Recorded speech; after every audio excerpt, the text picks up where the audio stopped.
open this meeting. Stand for the pledge of the flag. I pledge allegiance to the flag of the United States of America and to the republic for which it stands, one nation, under God, indivisible, with liberty and justice for all.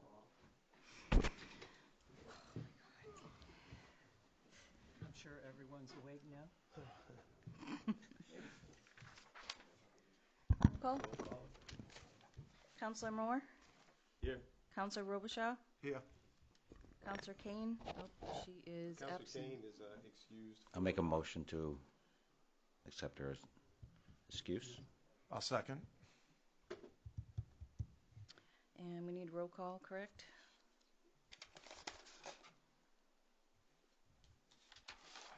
Counselor Moore? Aye. Counselor Robichaud? Yes. Counselor Kane is absent. Counselor Fellows? Yes. Counselor Keller? Yes. Counselor Larichelle? Yes.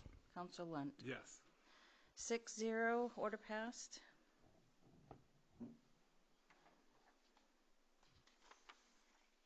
Next item, good news and recognition.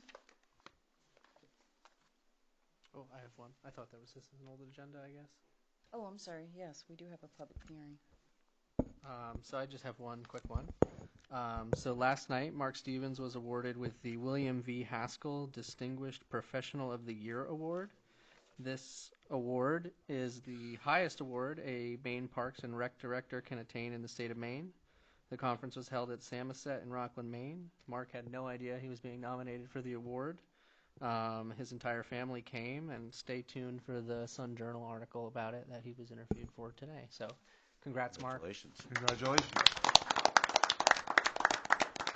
Good job.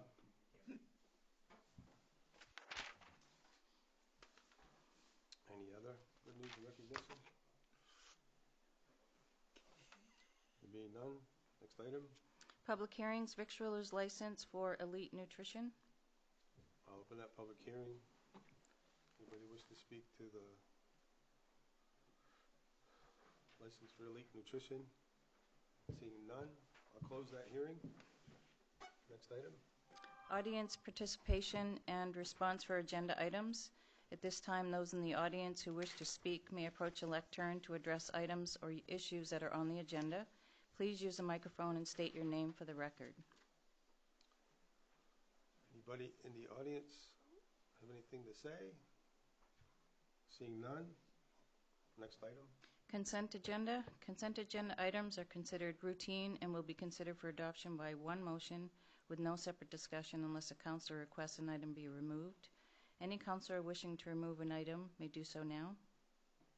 Seeing none, Order 2023-47 to approve the municipal accounts payable warrants for $285,842.07, municipal payroll warrants for $218,720.78, school accounts payable warrants $100,152, school payroll warrants $748,487.95, minutes of March 7, 2023, approve road name request for Martinez Lane off King Road, and victualler's license for Elite Nutrition. Make a motion to accept as written or spoken. I'll second. All right, roll call. Counselor Moore? Aye. Counselor Robichaud? Yes. Counselor Fellows? Yes. Yes. How many we got? With the real Counselor Fellows, please step up. Counselor Keller? Yes. Counselor Larichelle? Yes. Counselor Lunt? Yes. 6 yeas, 0 nays, order passed 6-0. Next item. Council orders, resolutions, and ordinances. Per Lisbon Ordinance Section 74201E7C abstentions, where a councilor intends to abstain from participation in voting on a particular item, they shall advise the other councilors present as soon as that item is placed on the floor of intent not to participate and to abstain from voting and the reasons that the abstention is required. Order 2023-48, Amendment to Appendix C, Fee Schedule, Parks and Recreation.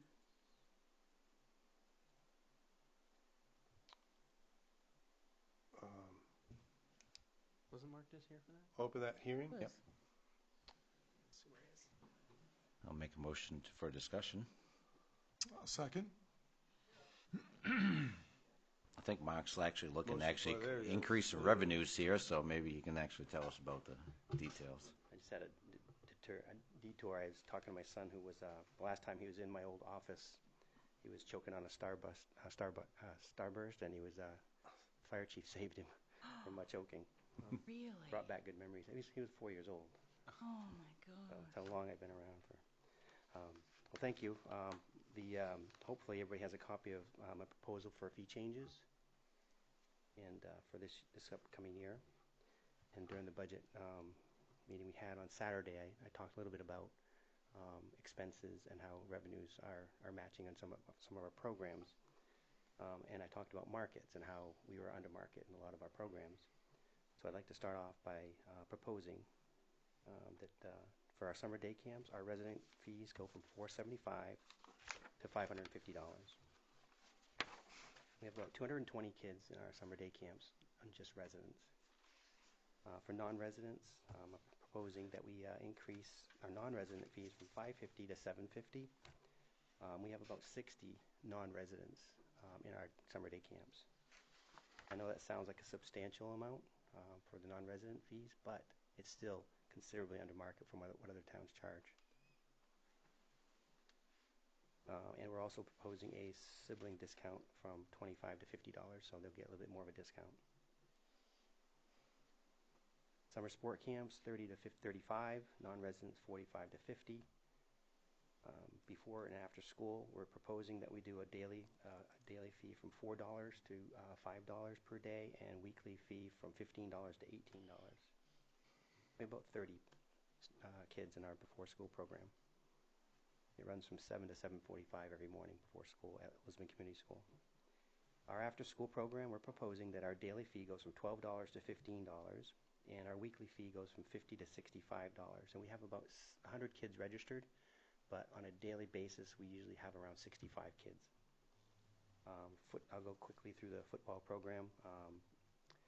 7th and 8th grade football, 85 to 90 for residents, and non-residents 90 to 95. Youth, 5th and 6th grade, 75 to 80, non-residents 80 to 85. Pee-wee program is the 3rd and 4th grade, 70 to 75, and non-residents 80 to 85. Flag football from 35 to 40, and non-residents from 50 to 55. Soccer, 35 to 40 for residents, non-residents 50 to 55. Winter basketball, 35 to 40, non-residents 50 to 55. And for the MTM rentals, and what I'd like to talk about is these are for, profit, non-profit, commercial, non-commercial. But for non-profit rental room fees, currently we're charging $10 an hour. I would like to move that to $20 an hour. For non-profit room rental fees, from $30 to $40 an hour. For the gymnasium and pavilion rental fees, we're asking that we go from $30 to $40. And for non-profit, and for profit, we're asking to go from $60 to $75 for pavilion and gym fees. And we also add on to a kitchen rental fee. When people need our kitchen, they need either a stove, refrigerator, or whatever to make dinners. We do a one-time fee of $50 in the past, but we'd like to increase that to $100. One thing that we need to do at some point is to add Graziano Square to our parks ordinance. I'm not sure if that's happened yet, but we do have the Graziano Square on our rental form with the MTM Pavilion and ball fields at Pinewoods and Beaver Park. We need to make that official, that it's a park. But we're asking that we include Graziano Square rental fees for the same price as the other park rentals. And that's all I have. Anybody have any questions? Any comments? Mr. Chair? Mr. Chair, can I ask a question? Sure. What, of Mark, what percentage of your attendees to these things is non-resident? I'm sure it varies, but and where are they coming from primarily? Okay. So let me talk about the summer day camps. We have, last year, we had 220 residents participate. We had 60 non-residents. I can't do the percentage right in my head, but it's about 20%. I'm guessing, 15 or 20%. And where are they coming from? They're coming from Bodenham, Lewiston, Auburn, Greene, Sabattis, Durham, Topsom. I would imagine primarily because of where parents are employed or something like that. And quality of program. Yeah, yes. You get credit for that. I think that's what I think. I mean, that's why I think people are willing to travel that far. I mean, it is less expensive, but they get a free lunch. The trips on Fridays and Wednesdays are a good draw as well. Thanks. Thank you. Mr. Chair, rough dollar figures what this will actually increase in your revenues? Did you calculate that at all yet, or have a rough idea? I did. Originally, we were looking at, just our summer day camps, we were looking at a $14,000 increase, which would cover our rate changes that we were asking for. And overall, it would be over $50,000. I don't know if the participation levels would make a big difference on the revenue stream, but we're looking at least a $50,000 increase. Now, part of this is actually to increase what's actually paid out for the services, right, as far as for employees. I mean, is that right, kind of the hope? That's what I meant by rate changes. Yep. For salaries for our minimum wage. Yep, and then that's something you actually have worked out with the management, and actually, so for us to approve this tonight would allow you to actually update that to try to retain and keep some retention for staff. It would be a justification to increase, and when I was talking to you Saturday, I did say that these are our salary rates. These are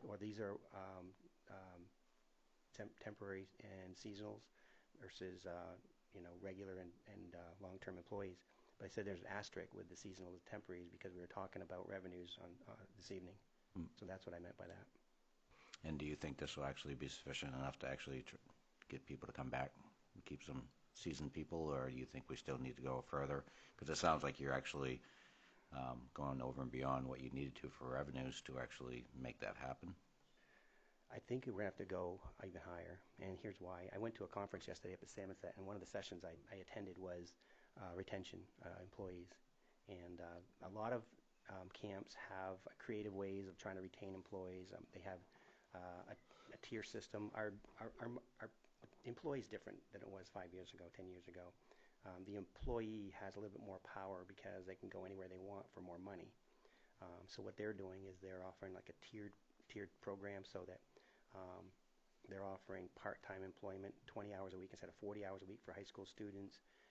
They have counselors and training programs that motivate kids to start as a volunteer at 14 and 15 so they can get experience, so they can be a better potential employee when they get of age. And they also offer things like jackets and T-shirts and hats if you come back a second year. I don't know how that would work in Lisbon, but I mean, I'm willing to try anything. Yeah. But I think the rate of pay is probably the most obvious encouragement for sustainability, for keeping retainability, I should say. And you said the initial rate increase was about a 15,000, 14 to 15,000. That was the bare minimum, basically. And that's just the idea of keeping people above what the entry people are, pretty much, right? I think that $14,000 number was what we were receiving for non-residents. Increase. Increase, yeah. I mean, I'm definitely in support of it raising, because we are definitely, when we're gathering people from outside the community to come in for our program, shows that we actually have a good quality program, and probably because the pricing is reasonable, right? So, I mean, I just hope that we can actually use, if not the high tier of it, but most of this to actually offset some of the costs that we would have to actually properly pay people for retention and do whatever we need to do to actually keep good people coming back, because our programs only stay good if we have good people. So it would be very beneficial to us is if we could have funding for our seasonal people so that we have more than what we need, so that if we have some opportunity, we have someone that comes in that's skilled, and they might be first year for us, but they might be 1 year in college, that we could offer them a 50 cent or $1 more an hour raise with that experience. that would be ideal. I think that's something you to work out with Glenn and the management team. And like I say, I'm all for it. If we can actually collect the money, it's all about if we can collect it, we can pay it, right? So if we can bring it in more, we can pay more. They do a good job with their programs. Yeah.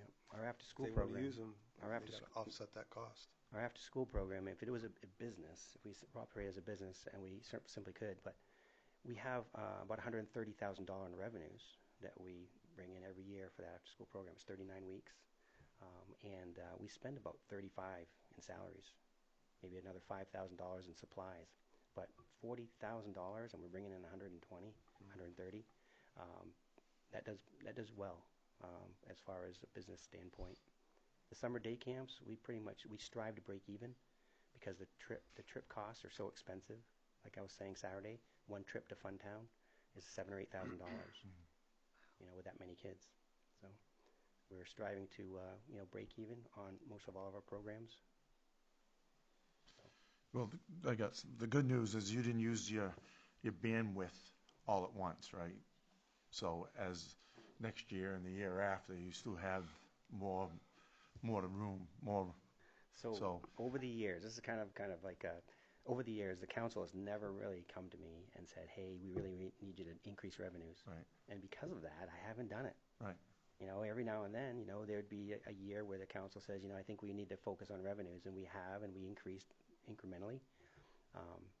So over time, we find ourselves at a very appealing program for rates. People love it. That's why they're coming from all over to come to us, and because of the quality of program. But we can increase, and I think we're at a healthy, we're talking $200 in just non-residents. That's good increase, but I still think we're going to have to turn people away by having too many people register. Yeah.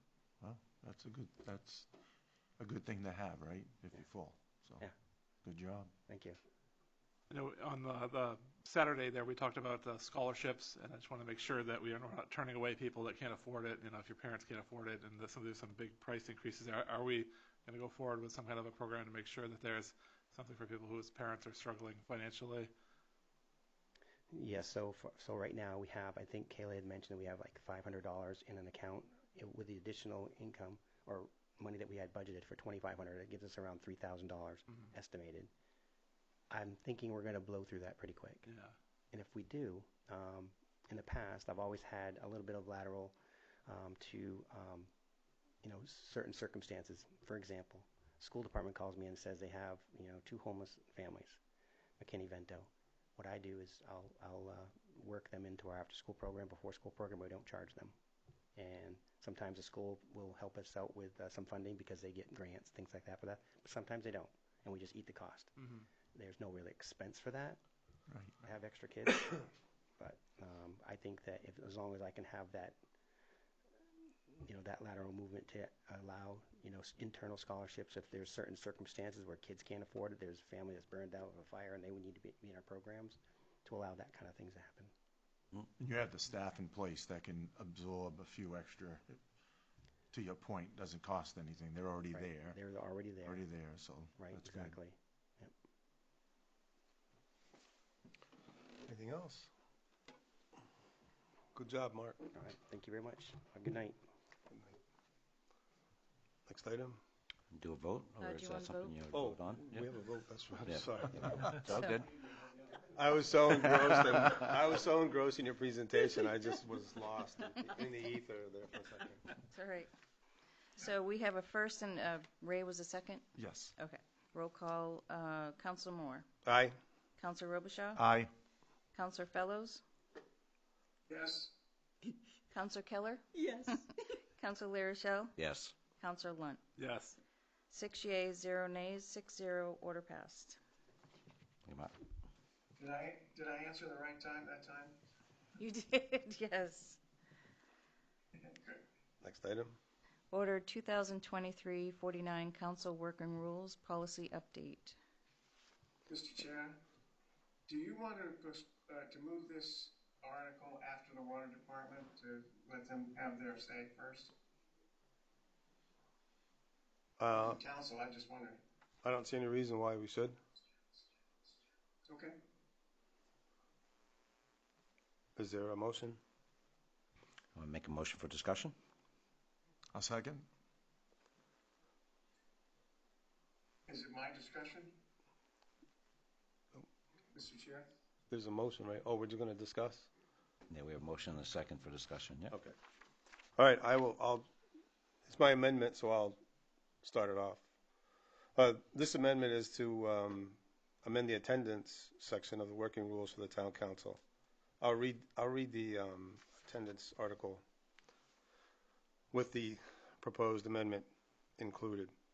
Attendance under section 74201, working rules for the town council. Attendance by councilors in person is expected. Failure to attend 3 consecutive meetings of the council without being excused by a vote of the council will result in forfeiture of office. Acceptable excuses include, without limitation, illness, vacation, and family emergencies. Only 2 consecutive absences from regularly scheduled council meetings will be excusable for reason of vacation, even if the council member is able to attend by remote means. A limit of 7 excused absences over a 1-year period, 1-year session shall trigger council review. So I'm proposing this amendment to the council working rules regarding attendance by council members. It is my position that there is an expectation through the votes of the citizens that we be present to fulfill our responsibilities and to be there eye to eye to meet our citizens as necessary. I personally have not gone on vacation or other event on occasion because of a conflict with a scheduled council meeting, and I know this is true with other councilors as well. Many smaller local government agencies restrict absences because of the benefit of direct communication with the public. In the peer-reviewed journal, Local Government Studies, an article titled Municipality Size, Political Efficacy and Political Participation, a Systematic Review, authored by Jay McDonald, April of 2019, he concluded in his executive summary that citizens of smaller municipalities feel a greater sense of political efficacy and participate to a greater degree in local politics if they can interact directly with local government officials. Our own policies seem to reflect the import of being present. This is reflected in the following policy governing attendance in section 74-200, attendance policy for boards and committees of the town. There is hereby adopted by the town council a standardized attendance policy for members of the boards and committees of the town. Regular attendance at meetings is required. 2 unexcused absences in a row or 3 or more in a year shall be considered cause for the board or committee to report the absence to the town council, who shall notify the member to attend the town council meeting to show cause why the member should not be removed by the board. Common sense dictates that regular attendance at meetings is required means in person, not remote. I strongly believe that persons who identify as what we colloquially call snowbirds and are out of town and even out of state for several months at a time should make a choice of being the aforementioned snowbird or a town councilor, not both. My amendment was drafted by our legal department, and it has been determined to be sound legally. The remote policy does not include vacation as a condition to use remote meeting access, but somehow it appears in the working rules. So that seemed to be the logical place to address the issue of long-term absence. Inexplicably, the word vacation came under some scrutiny. So I'll provide a definition from the Oxford Languages. Vacation, an extended period of leisure and recreation, especially one spent away from home or in traveling. This amendment addresses the importance of being present, not electronically, but in person. A voter who asks you, whom they voted for, to come and look at a pothole or a property issue or just want to sit and express their concerns in person are robbed of that interaction because of a policy that allows for a long-term absence. This amendment resolves that, and it ought to pass. Mr. Chair. Don. Does everyone in the councilors have a copy of A, the remote meeting policy, and B, what I wrote? I have no idea. I asked the staff to do that, That was Did that happen? that was circulated yesterday, correct, Don? Didn't Yes, you- I did email every counselor, and I was hoping that there were. Oh, I'm sorry. Pretty sure they all I'll- have it. Yeah. I can print Yes. it right now. I think they all have it. Yeah. I have it by Okay. email. I don't know if you think I am trying to be oppositional or that I disagree totally with what you're saying. I don't. But this item seems obviously aimed at a person who is in a situation like mine, and I would like to read what I wrote because the citizenry of the town has not heard it. And it was circulated for information purposes with the entire council. That is, meeting in a situation like mine, where I'm meeting remotely for an extended period of time. I'm a little confused, though, and I would like to explain why the change will not apply to members who are remote meeting attendees. I understand we had a lawyer document this, but the lawyer wasn't able to see our remote meeting policy. I have been meeting like this for what seems like a long time now, and I think it was Fern who said, we'll see how it works for 4 months. I wrote the original and modified remote meeting policies along with some legal help. So I feel that I have some degree of knowledge, and if not responsibility, to help address whatever problems there are. I spoke with Harry last Friday. We don't agree on this matter, and I will say to you essentially what I said to him. I have written my thoughts down so I would make sure I said what was intended, as Harry did, and please bear with me. And here, don't get my purpose here wrong. I do agree. While I have not missed any town council meeting, I have been attending remotely. I have not been absent. Most of the meetings have been difficult with poor audio, and the video that's only adequate. Without upgrades, participation will continue to be very difficult for anyone, including the audience. That fix may get worse with the budget things that are going on, however. Liaison work with the planning board and the water department have also been complicated as well, but I have attended. Audio participation in a workshop atmosphere, like last Saturday, is particularly difficult. In addition, I agree with Harry, while remote meetings for extended periods can work well for entities like business or volunteer committees, it seems less than ideal for an elected official for all those same reasons that Harry mentioned. Oh, sorry. While I can technically accomplish many constituent duties remotely, close participation cannot happen over the longer term. Connectivity with the rest of the in-person meeting council members is also lost. By having said all of that, I think we could do a better job of changing how we allow to meet remotely rather than by changing the attendance policy in working rules. And here's why. You probably remember that on July 12th, everybody but Joe Jean was presently on the board. The town council voted by a 7-0 vote and approved the modified remote meeting policy in accordance with the existing state statute 1 MRS subsection 403B. That approval was intended to be put in the town council working rules when it was codified. The codification was to be done, but as of this time, the modification appears to be an update that is not official. And it actually, if you click on it, you're going to find the LDC remote meeting policy. This current policy was properly implemented by first holding a hearing and then acting on the measure.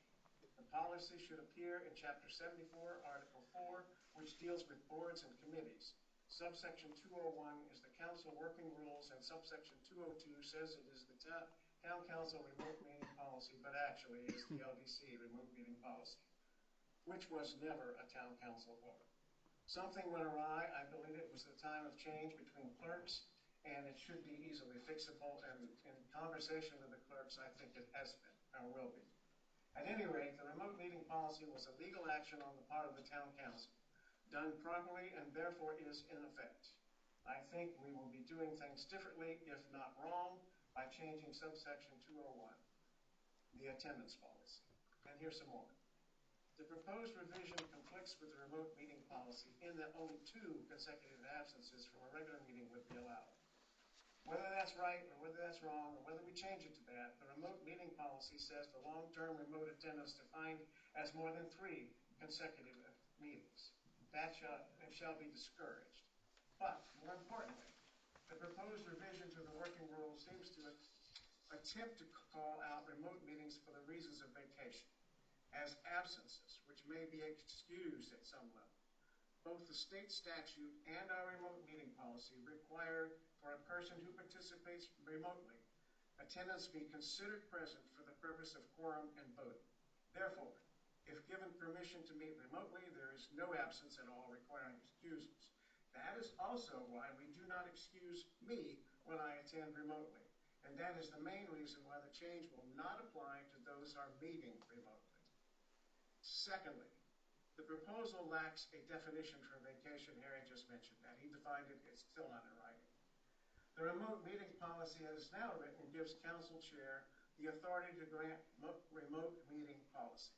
And even though it is discouraged, individual circumstances of long-term remote meeting ability can be approved subject to the recommendation of the chair to the entire council in order to affirm the decision, either to allow or disallow.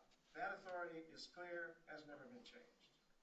I realize that there have been some recent changes to the state statute, but mostly they concern liberalizing the reasons for having remote meetings in the first place, and definitely giving town council the authority to have one blanket authority for boards and committees. The following is what the statute says now. 1 MRS subsection 403B2 requirements. A public body subject to this subchapter may allow members of the body to participate in public proceedings using remote methods only under the following conditions. After notice and hearing, the body has adopted a written policy governing the conditions upon which members of the body and the public may participate in the public proceeding of that body remote methods. That's it. There's no remote meeting policy in place. There are provisions for that as well. But no urgent or emergency requirements are necessary. Bottom line to me is that we should finish the job of codifying our remote meeting policy into the ordinances and then modify, or in the reverse order, modify as necessary. Maybe the town council wants to take some pressure off the chair or itself by making the remote meeting authority a little more stringent, limited, or more direct. But that is a latter discussion. There might be some justifiable reasons for long-term remote meeting that we do not understand, and the authority given to the chair in conjunction with the council was inserted for those reasons. I don't think I meet that requirement. I would add that our own working rules, section 704-201, D, meetings, remote meetings, says that the working rules, among other things, may be modified in a manner consistent with the requirements of the remote meeting policy. So my purpose here, I know we have a motion on the floor. I would like to postpone action until we can again consult with our attorney. At this point, she's on vacation and the town manager can't even get hold of her for clarification on what she meant when, and I assume it was her that wrote this. I'd like to revise the remote meeting policies to exclude situations like mine and to perhaps take the weight off of the town council. But I'd like to do it properly, and I'd like to address it in the remote meeting policy. And that's, so I would like to move to postpone it, but we have to do something with the motions on the floor. I would like to point out, and I'll ask Glenn to address, he did contact the town attorney regarding the verbiage in this amendment. I'll let you go ahead, Glenn. Sure. So Don, I forwarded over everything. I didn't expect to get an answer, so she didn't elaborate much. She said she'd be happy to comment on the substance of your statement when she's back, but she did add that the council rules, as far as she's concerned, would trump anything vague or contrary in the remote meeting policy, and she did review both when writing this proposed change. So she's... Even though the remote meeting policy is part of the working rules? I didn't have a ton of substance. That's just the email I got back from her late last night. She was given our remote policy. Yes. Okay. Well, I personally believe attorneys have been made mistakes before. We all have our personal situation with that happening with our attorney. So I think this is a mistake if it's not considered part of the working rules, and it was intended to be by the council. Thank you. Mr. Chair, may I? Yes, sir. Don, now you mentioned that you actually say that that you don't believe, because again, this was all new. All this stuff is different, right? I mean, 3-4 years ago, we never thought about remote policies, right, until COVID hit and stuff. And going into it was kind of unknown, especially when I was chair. And that's why I said, hey, look, we just have to see how it works out, right? See if we even have the capability, which we prove we have some, but not a lot, right? As you would know best. Right. Yes, I know. And you mentioned that you feel it isn't right also, right? Or it shouldn't continue as it is. I mean, what's your thoughts of what ought to change, I guess? I guess I'd be interested to hear that. Whether it's 2 meetings or 3 meetings that are attended remotely, that's just, whatever. But I think that's reasonable. I just think that when you have a remote meeting policy, attendance is remote and you are present if it's granted. So we have that policy. So maybe we can, in the attendance section, we can say that it's attendance, but it's not, because I'm not allowed to attend remotely, then I'm attending. So that's my whole point, and I agree that it should be short term. It should be, in most cases. However, I can rewrite it, or you can, or anybody can. But there might be. Who knows? I've wondered, what if we had a counselor, had a friend who was on committees, who was in an accident, and he's been in a nursing home for 2 years. Some of you may know him. But he's on boards and committees, or was. He could logically be on that committee and meet remotely if he didn't resign. So I don't know if that's a circumstance that would work for remote meetings or not. Other than that, that's why that's in there. But I don't think it was really meant to cover me, and that wasn't my wish when I really started doing this. As you know, we had a town council that was unopposed. I told you I wanted to withdraw, but that I didn't withdraw because had I done that, you'd have had to have another election. And if I do that prior to June, you still have to have another election or the seat goes vacant. If I retired and if I go back to Hawaii again, and in the same circumstance, I would not expect to be serving on the town council. So yes, I think a month or three regular meetings or 2 regular meetings, it's just whatever. I don't really care.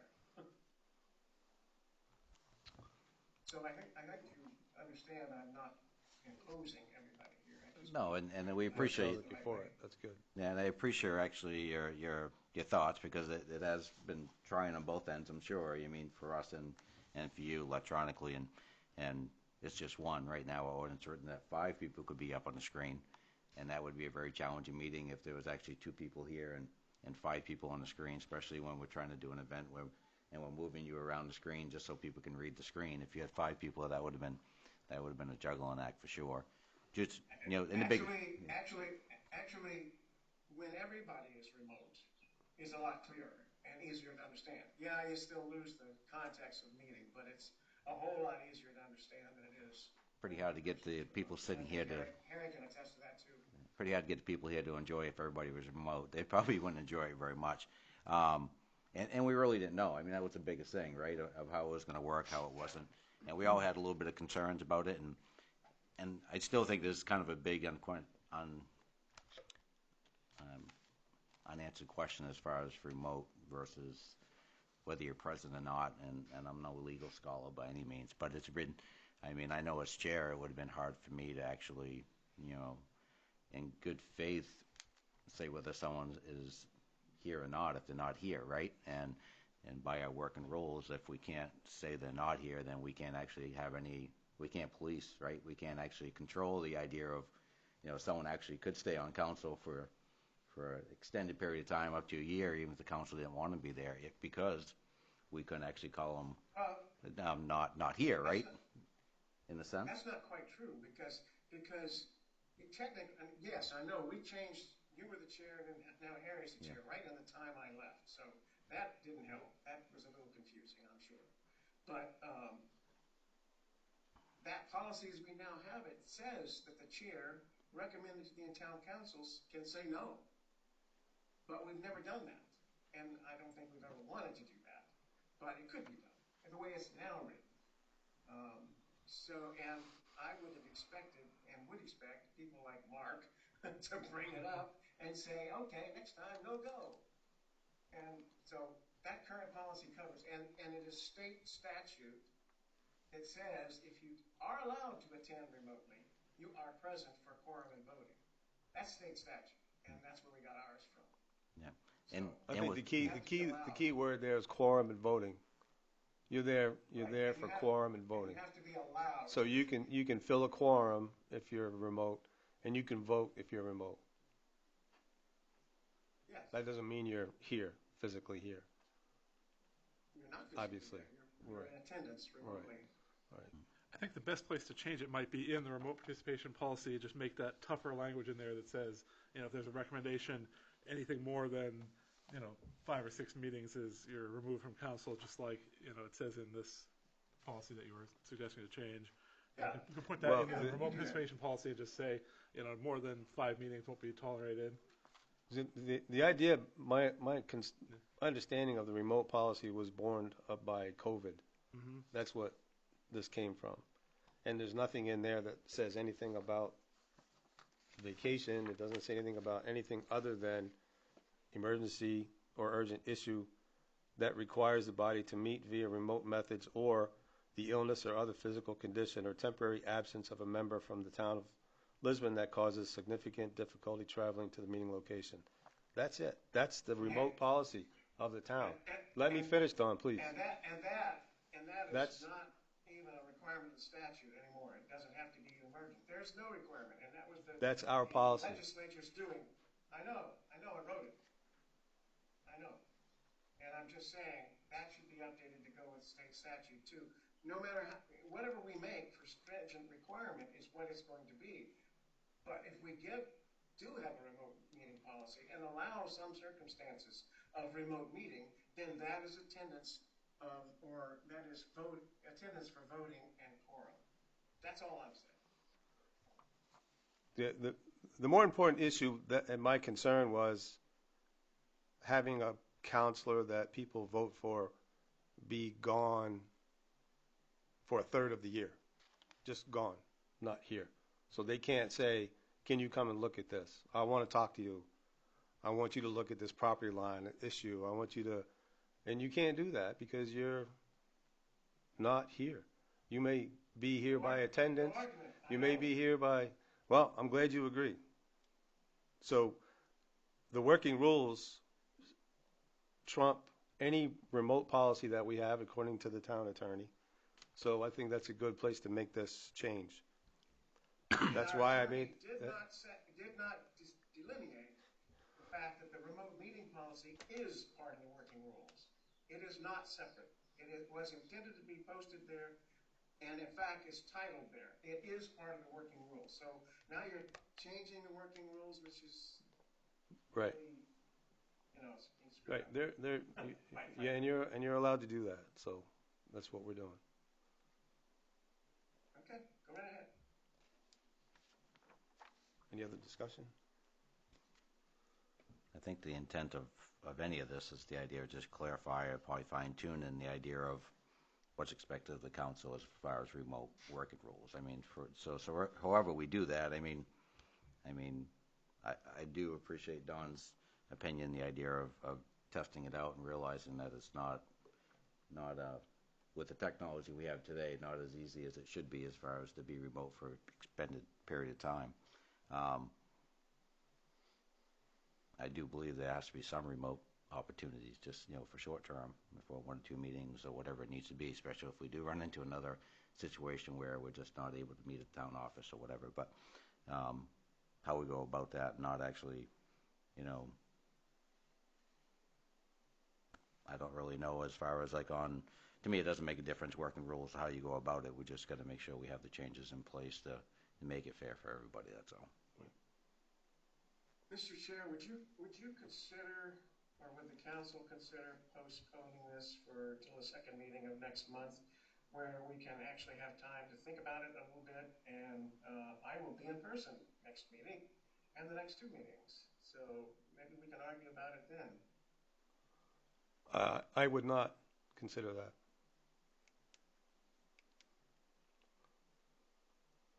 Any further discussion? We ready for a vote? So what is the motion? The motion is to accept the working rules as amended. And can I get that copy from you eventually? You have it. It's right in the. Oh, in the, okay, packet. Yeah. All right. So roll call? Yep. Counselor Moore? Aye.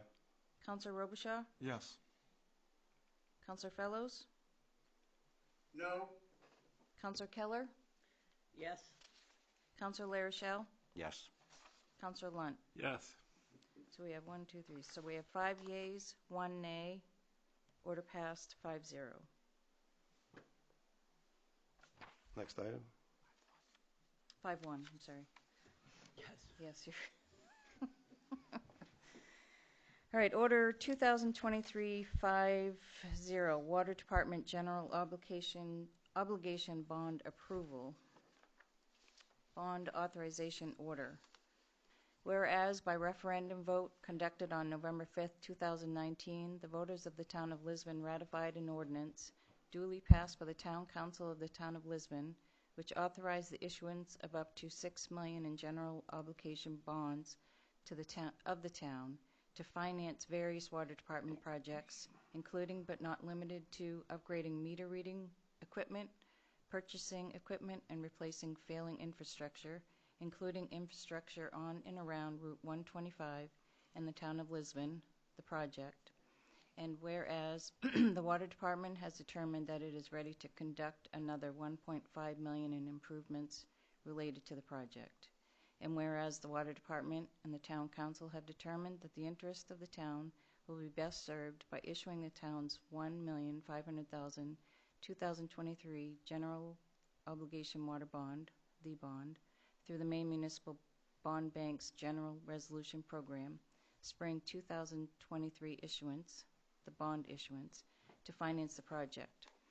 Now therefore be it ordered by the Town Council of the Town of Lisbon that the Finance Director and the Town Manager are authorized to participate in the bond issuance and to prepare and sign such forms, certificates, applications, and other documents as they deem necessary or convenient to accomplish that purpose.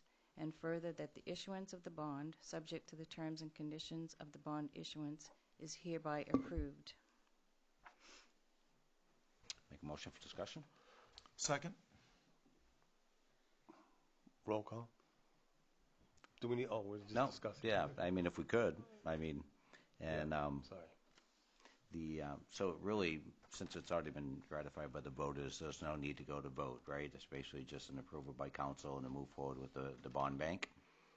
And, no, I mean, my biggest concern would be long-term, it has nothing to do with the water department, is that we just make sure we, in our calculations for our bond, which isn't going to be in a year worries, I worry, I understand, is to make sure we actually just have that earmark. So as we start looking at our numbers long-term, we do bonds, that we make sure we have that.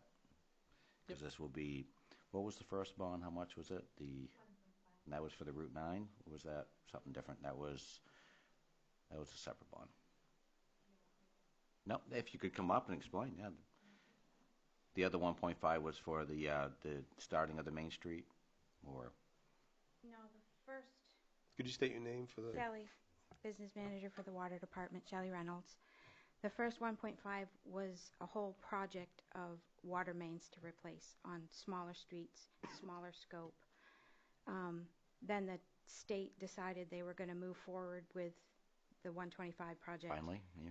I know, and not enough lead time for us to get another bond, and taking into consideration not increasing the rate 1 year after we did that, and still unsure if the state would go through with it in the spring. If they didn't get back a bid that was within Range. what we all agreed that the cost should be, then it was going to be off the books again, and we didn't want to chase a rate, and we didn't want to take a bond and pay for it that we didn't need. So we had a list of other smaller projects that we could do ourselves in-house. So we put all of that on hold when the state came in and said, we're starting in the spring. So we stopped all spending of that first 1.5 to cover the 2022 costs of that project. Gotcha. And this will actually be continuing on to the second half, or Correct. I guess they went 500 feet of a 8,000-foot project, so the rest of it, right? Right. No, it's all good. I mean, I just, as long as our accounting-wise, we can account for it. I think we already went to the voters, we already approved, so I have no concerns. On and around 125, is that the Main Street project, or is that further out? No, It's that's right along the with same scope as the sewer and the stormwater. Are there any other targets right now with that 1.5 in other areas of? The Town. first project list. Did I send you that information on what that first 1.5 was for? Lisa Ward gave it to me. I didn't bring it for this meeting, but we pulled up the minutes from back in 2019 so we could see the punch list. I don't recall what it was offhand. That's what I was asking So tonight. all of that got put on hold. So once 125 is done and that cost had been met, we're going to go back and work on that first project list. Okay.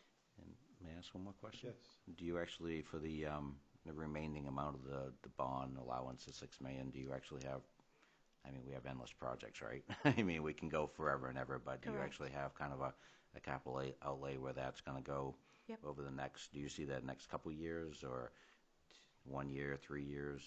What's I'm your not thoughts? sure if I know you crystal ball, but, you know.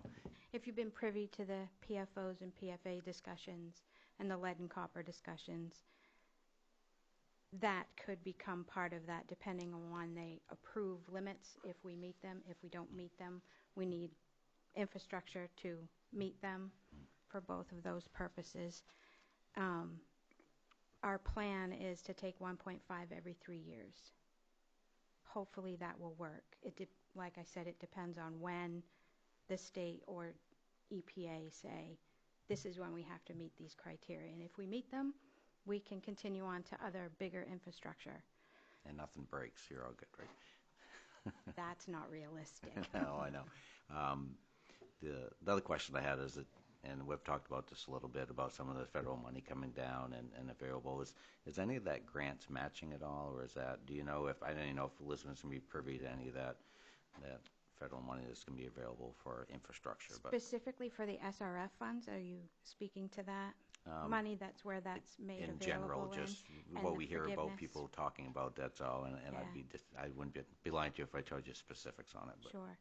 So there's two SRF. There's a clean water, which is for wastewater, and then there's the drinking water SRF. The drinking water SRF is pretty stringent on how that money is managed throughout the project.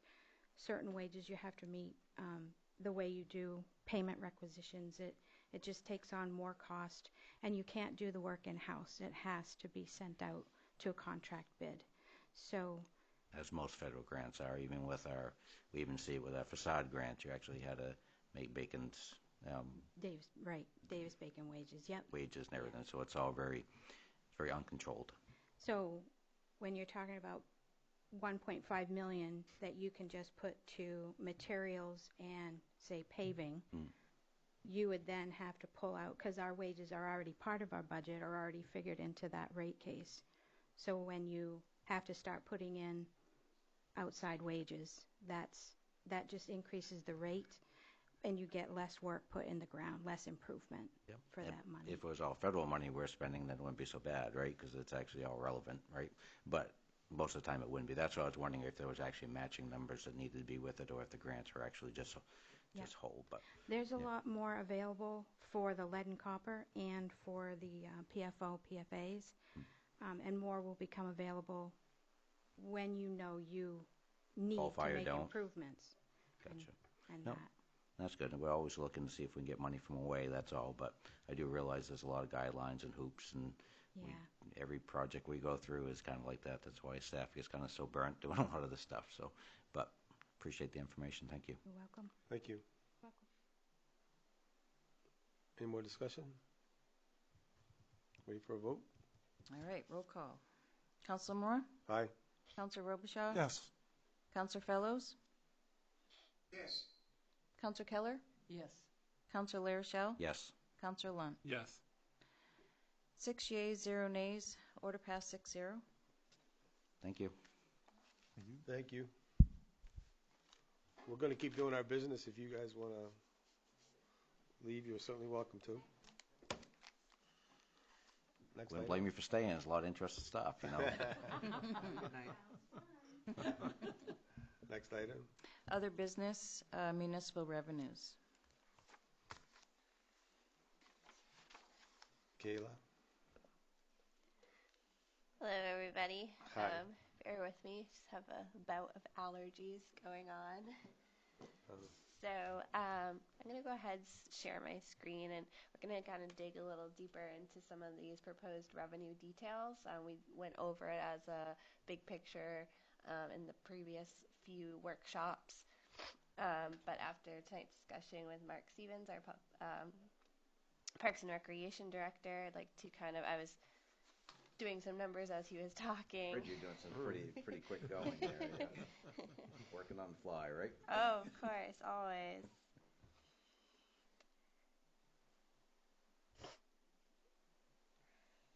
All right.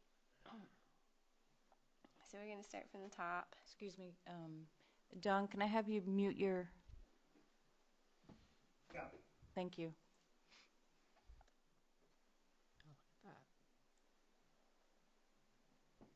Okay. So this first section is general revenues, and this is outside of real estate taxes and personal property taxes. This is what's considered our other general revenues. So we have payment in lieu of property taxes, which is with another corporation that has a reimbursement for being tax exempt. And then the next section is motor vehicle excise taxes. I am projecting a $200,000 increase in fiscal year 24's revenues, and this is because there were peaks and drops in motor vehicle excise tax since COVID-19. We saw when the state had said there's going to be a grace period when you can register your car, that end of fiscal year 20 into the beginning of fiscal year 21 saw a huge increase in that fiscal year 21 beginning. So that's what's creating that chart of those peaks and dips. But based on a 3-year average and based on what I'm expecting the town to collect through June 30th, 2023, I'm anticipating around $1.55 million through June 30th, 2023. So based on that and based on that 3-year average, increasing that line item by $200,000. The other items such as boat excise tax, interest penalties on taxes, agent fees, those were also looked at on a projection basis for a 3-year average. And so those we're seeing some small increases, but still being in consistency with those projections. State revenue sharing, delete that because I do have the number. State revenue sharing produced the projections as of March 3rd, 2023. And for us, the state revenue sharing is coming in at $2,220,323.03. So based on last year to this year, and based on where we stand in 2023 to that projection, we're going to see a small decrease. And we had started to go over that in the initial presentation last Thursday, as we were seeing a steady increase in state revenue sharing as a result of COVID. And this is that first year, 3 years removed from COVID, that I'm seeing that plateau. And so this number is reflective of that. The other items in general revenues are Urban Road Initiative Program, Veterans Reimbursement, Tree Growth Reimbursement, State Road Revenue, Copier Revenue, NSF fees. And those, again, I had looked at on 3-year averages. And for the state road revenue, that is actually that portion that we have discussed a few times recently about what parts of town that are state roads that we get reimbursed for.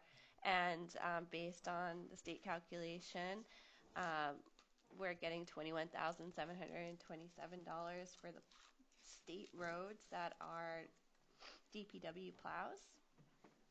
Whether or not it can be said where there are other areas of town that we should get reimbursed for, I think that that's a solid request to be asked of the state, and that can be adjusted here. But based on where we have been being reimbursed for certain roads over the past few years, that number I don't expect to change because they're pretty consistent on that.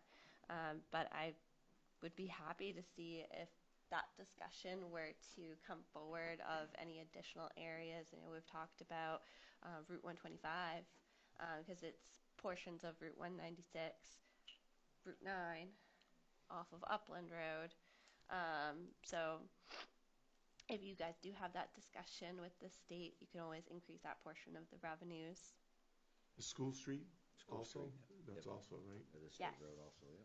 Yes, it is. So I think eventually it'd be worth a discussion. I mean, Definitely. that's quite a bit of footage, and, you know, and salt and man hours and, you know, so we should go, you know, line up that conversation at least, right? Yeah, and that's Randy had mentioned the urban compact, and I'm not really sure I understand it yet, but the parts of 125 we do take care of. It's a state road that we're not being reimbursed for, and I mentioned it to our representative too. So the next time we touch base, we may have that conversation. I'm not sure who at DOT to reach out to, but my understanding is we're taking care of it. We should probably be getting some reimbursement for it. And it's confusing about the urban compact because 196 falls within that, but yet we get reimbursed for it. So, you know, how do you change that? But either way, I mean, it's been a long time. We're going to take care of it anyway. I mean, but at some point in time, it'd be nice if we were able to take care of it. Definitely. The next section in general revenues relates to the water and sewer departments. Currently, as finance director, I serve as treasurer for the water and sewer, respectively. And it was agreed upon some time ago that a portion from an administrative level, a portion of the town manager, finance director, and when it relates to payroll for the water department, the HR director's salaries and benefits for the sewer department, it's an 8% calculation. For the water department, it's a 5% calculation. So for admin for sewer, it's a total of $24,358, and that has that corresponding expense on the sewer fund side. And for the water, it's admin, benefits, IT, and insurance. The IT reimbursement is give or take about 10% of our IT with our third-party contract. And then the water department insurance is straight from the insurance company. They are listed separately as a water department for vehicles, general liability, crime, cyber, and all of the other insurances that the town has similar coverage for. So that gets billed out, and then they pay us back for that. Of note here, the MEMIC dividends, we had switched from MEMIC to MMA, so I took that revenue out. And with a dividend, it's always hard to tell whether you're going to get it anyways each year. We did not receive the MEMIC dividend recently, but we did get an unemployment dividend. And so that next line, because we received that in 23, I don't expect us to see it in 24. And again, with dividends, it's hard to make that type of prediction. Investment earnings, I took an average of our 3 years, so I'm expecting a slight increase to investment earnings.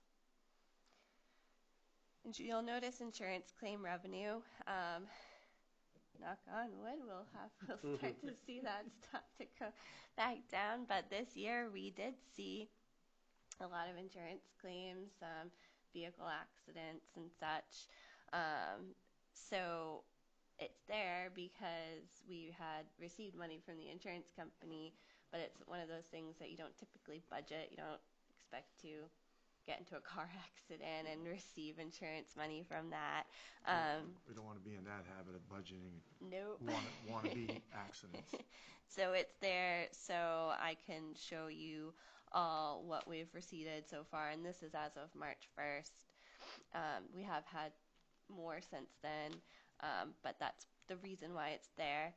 So the total general government of $4,159,865, which is an approximate 5.21% increase of $206,150. The next section is for clerk, and that's inclusive of business licensing, animal licensing, vitals, and notary fees. And again, for each of these sections, I took a look at the 3-year averages for what we've been collecting, where we are right now, where I expect us to be as of June 30th, and taking all of that in consideration, putting forward a proposed revenue budget. Based on what I'm seeing, I do expect a decrease in business licensing, and the reason for that is in the previous budget year and last year, we had included an increase for adult use marijuana licensing, and again, that was one of those unknowns. We didn't know what we were going to receive in that, and based on the dollar amount for a singular license, we had added money in because I believe, Lisa, one license would be $5,000. So that's factoring an additional 2 licenses. We didn't see those types of numbers, and so just looking at that, I had decreased it and just taking an analysis of where that kind of stands right now. I didn't want to have that be inflated, so I had decreased the business license accordingly for that. With the no moratorium, I think that's a smart move because probably it's not going to happen. Yeah, because there'd be less if, they close and prior to someone moving in, it can no longer be. Be challenging to get more new licenses. Plus we got that Yes. footprint. And I think this is a true testament of, putting forward something and having a moratorium and hearing residents' thoughts, hearing what we have come out of the moratorium with, and a budget being a fluid document and adjusting accordingly, and seeing that we'd had the adult use in last fiscal year, but because of everything that we've gone through in this fiscal year, adjusting slightly for that proposed upcoming budget.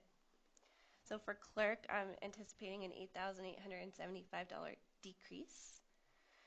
Code enforcement, as our code enforcement officer spoke to on Saturday, it's been busy. We've been seeing a lot of building permits. We've been seeing a lot of new electrical permits. In fiscal year 23, we had separated out the electrical permits, and I'm really glad that we did, so that way we can see our source of revenue for that area in particular in comparison to the construction fees.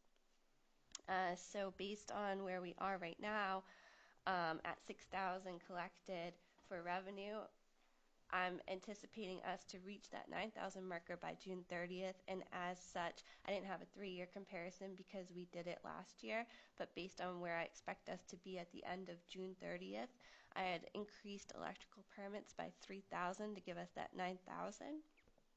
Overall, code enforcement increased 4,500 or 10.7%. May I ask the electrical permits? Now that's a third party, so that's an outgoing expense. Is that 1-to-1? I mean, are we paying out 9,000 when we collect 9,000, or? No, I can have Mark. I don't really need specifics. I wasn't sure how it was actually contracted, so I wasn't sure if it was a 1-for-1. We get billed, we bill out, or if it's actually on a different scale. It's on a slightly different scale, so we pay out per job, but it's not equivalent to the per permit. Nice. All right. I was just curious because I know there's some administration on the other side too that we have to account for. So. Absolutely, it's a good question. So with code enforcement and clerk, that brings general government to $4,237,115, or an increase of 5%, $201,775. The next section is for general assistance. In general assistance, the state reimburses us 70% of the budgeted expenses. So I used what we had in our expense side, and I took 70% of that. And we had increased the expense side because we're seeing the increase of need for assistance. So again, looking at the numbers so far in fiscal year 23 and looking at the historical incremental increase here for general assistance, this number is derived strictly as 70% from the expense number. The next section is police. And this had an update from your previous packet, which we talked about on Saturday, the MDEA reimbursement.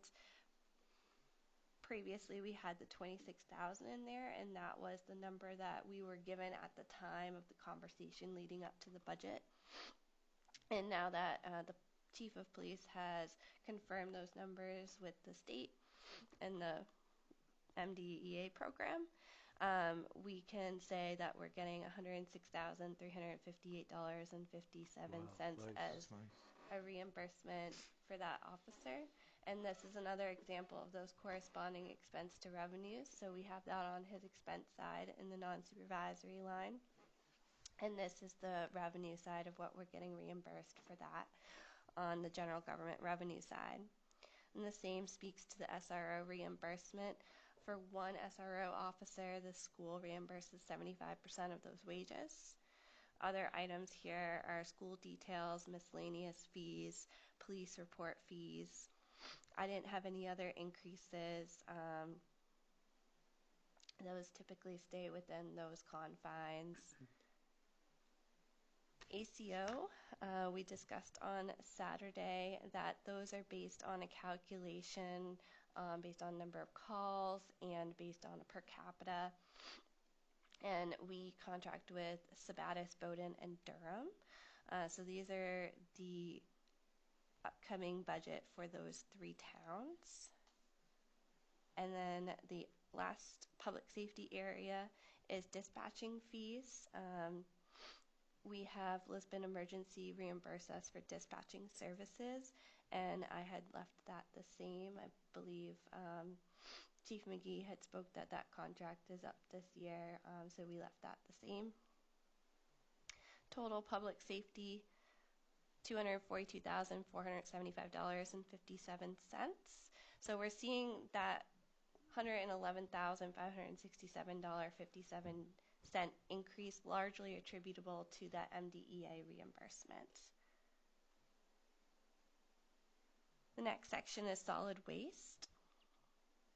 We're going to have a $48,760 increase, or 23.42%, which is largely attributable to the sticker price increase in the upcoming year. The sticker prices will increase from $35 to $52 for the year. And the the average number of stickers is around 3,000. So that revenue proposal is based on those 3,000 stickers multiplied by the $52. Is that just the main sticker, or is that both? Because I could have 2. I could pay for one for 52, and I can get a second one for half. Yes. So that's both. That's just the main sticker. Okay. Yeah. And I also took a look at what we've brought in so far in comparison to the increase of the sticker price. We do keep track of who gets a secondary sticker, and I believe that that would be a great discussion point, as the secondary sticker, I believe, is $15. Yeah, and if that wanted to remain at $15, or if that should be reflective of a price increase as well. I didn't include that because we haven't had that discussion yet. So I'd be happy to leave notes to increase for those secondary permits. We don't find as many. Right. You probably if I were to put a number to it, you're probably going to find a couple hundred get a secondary sticker. So we're probably looking at a total of 3,300 stickers sold throughout the year. We can certainly increase it based on those numbers for a secondary sticker. I think it's worth the discussion anyways. Yeah, I We'll think just it's see what definitely Randy's worth the thoughts are and discussion, stuff. right? Okay.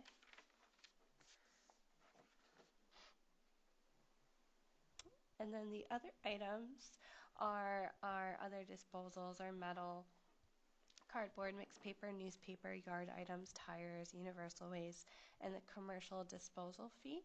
The commercial disposal fee is based on current year after last year's increase.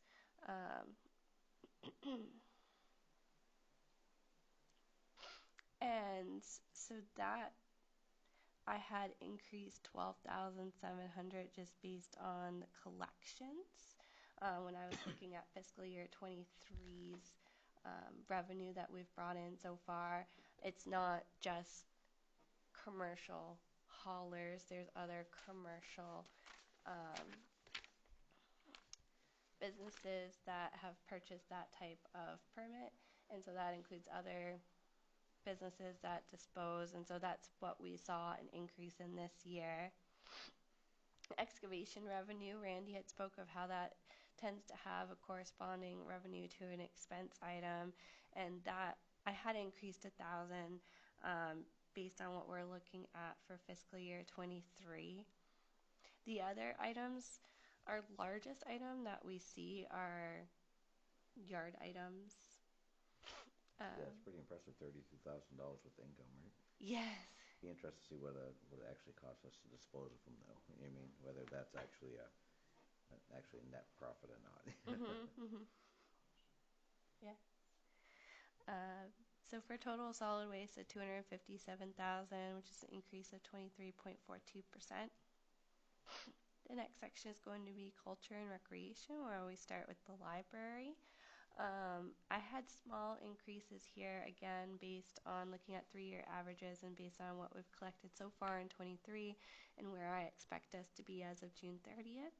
The library has non-residents, and based on what the library has been presenting, we're seeing a lot of people coming back to the library. We're seeing a lot of attraction from outside of Lisbon, and so I had increased that slightly because of that.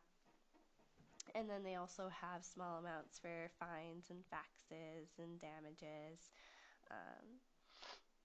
Overall, $3,500 revenue for the library. And then this was the one that I was trying to update with Mark's presentation tonight. So the Parks and Recreation Department, he had spoken about increasing from $475 to $550 for a resident and up to $750 for a non-resident.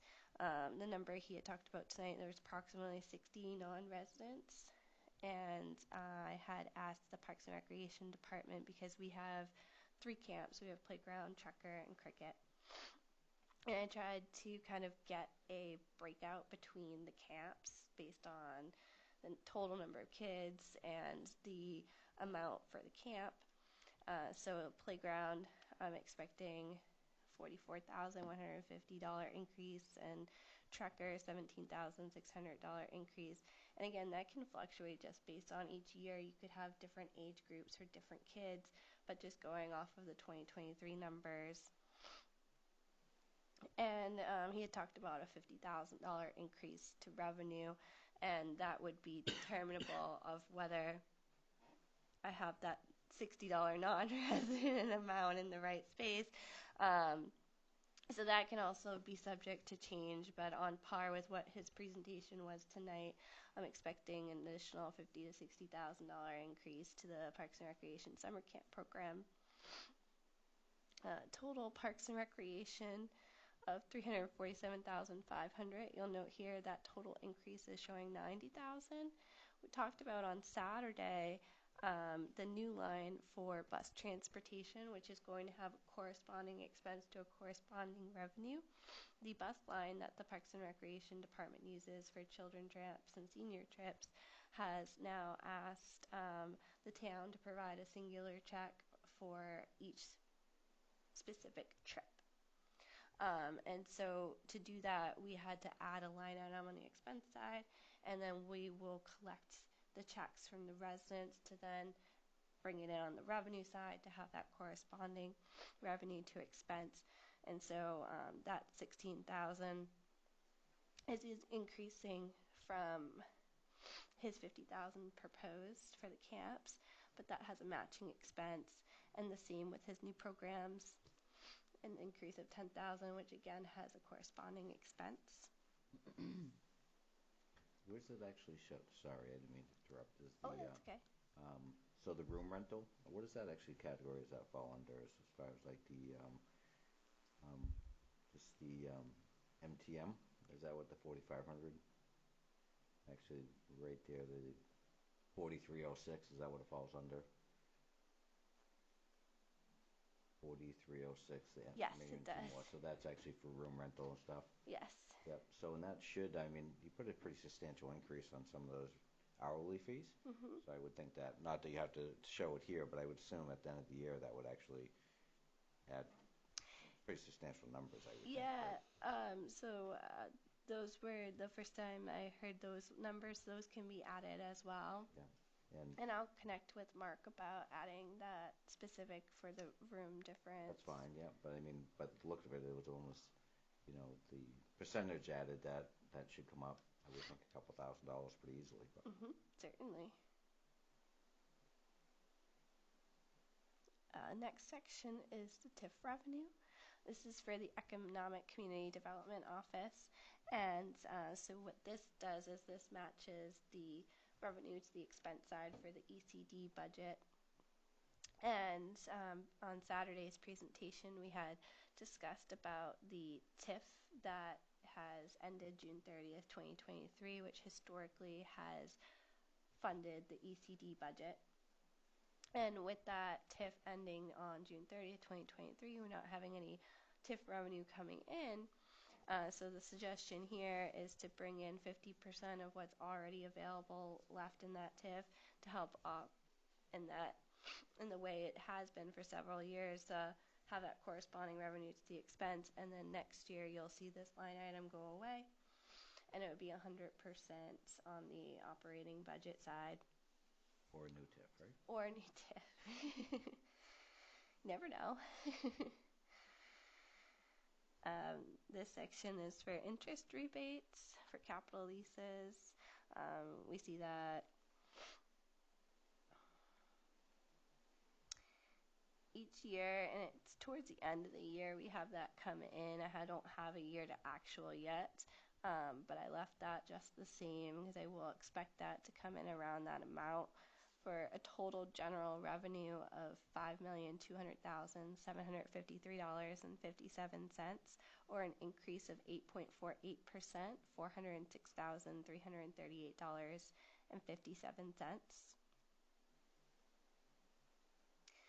And then I just would like to share what that means on the bottom line in comparison to... About 2/3 of our increase is what you're telling us?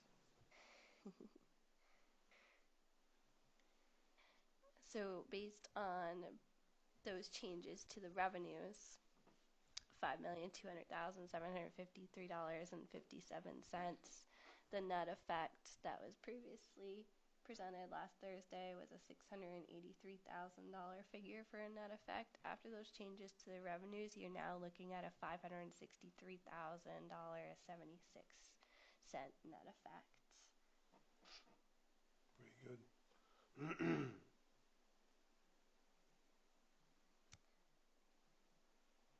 The last section of this revenue proposed budget is for our sewer fund. The sewer superintendent is looking at a 4% rate increase for domestic and industrial, and an 8% rate increase for septage. With those increases, It's a $63,182 or 4.22% increase, bringing his total revenue to $1,560,302.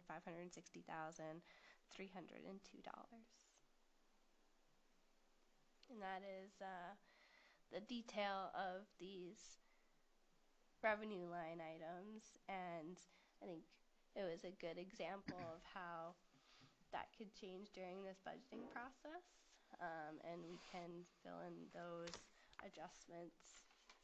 I don't expect state revenue sharing to provide an update, but I always just go on the website and refresh just to see if it does. One can be hopeful. Yeah.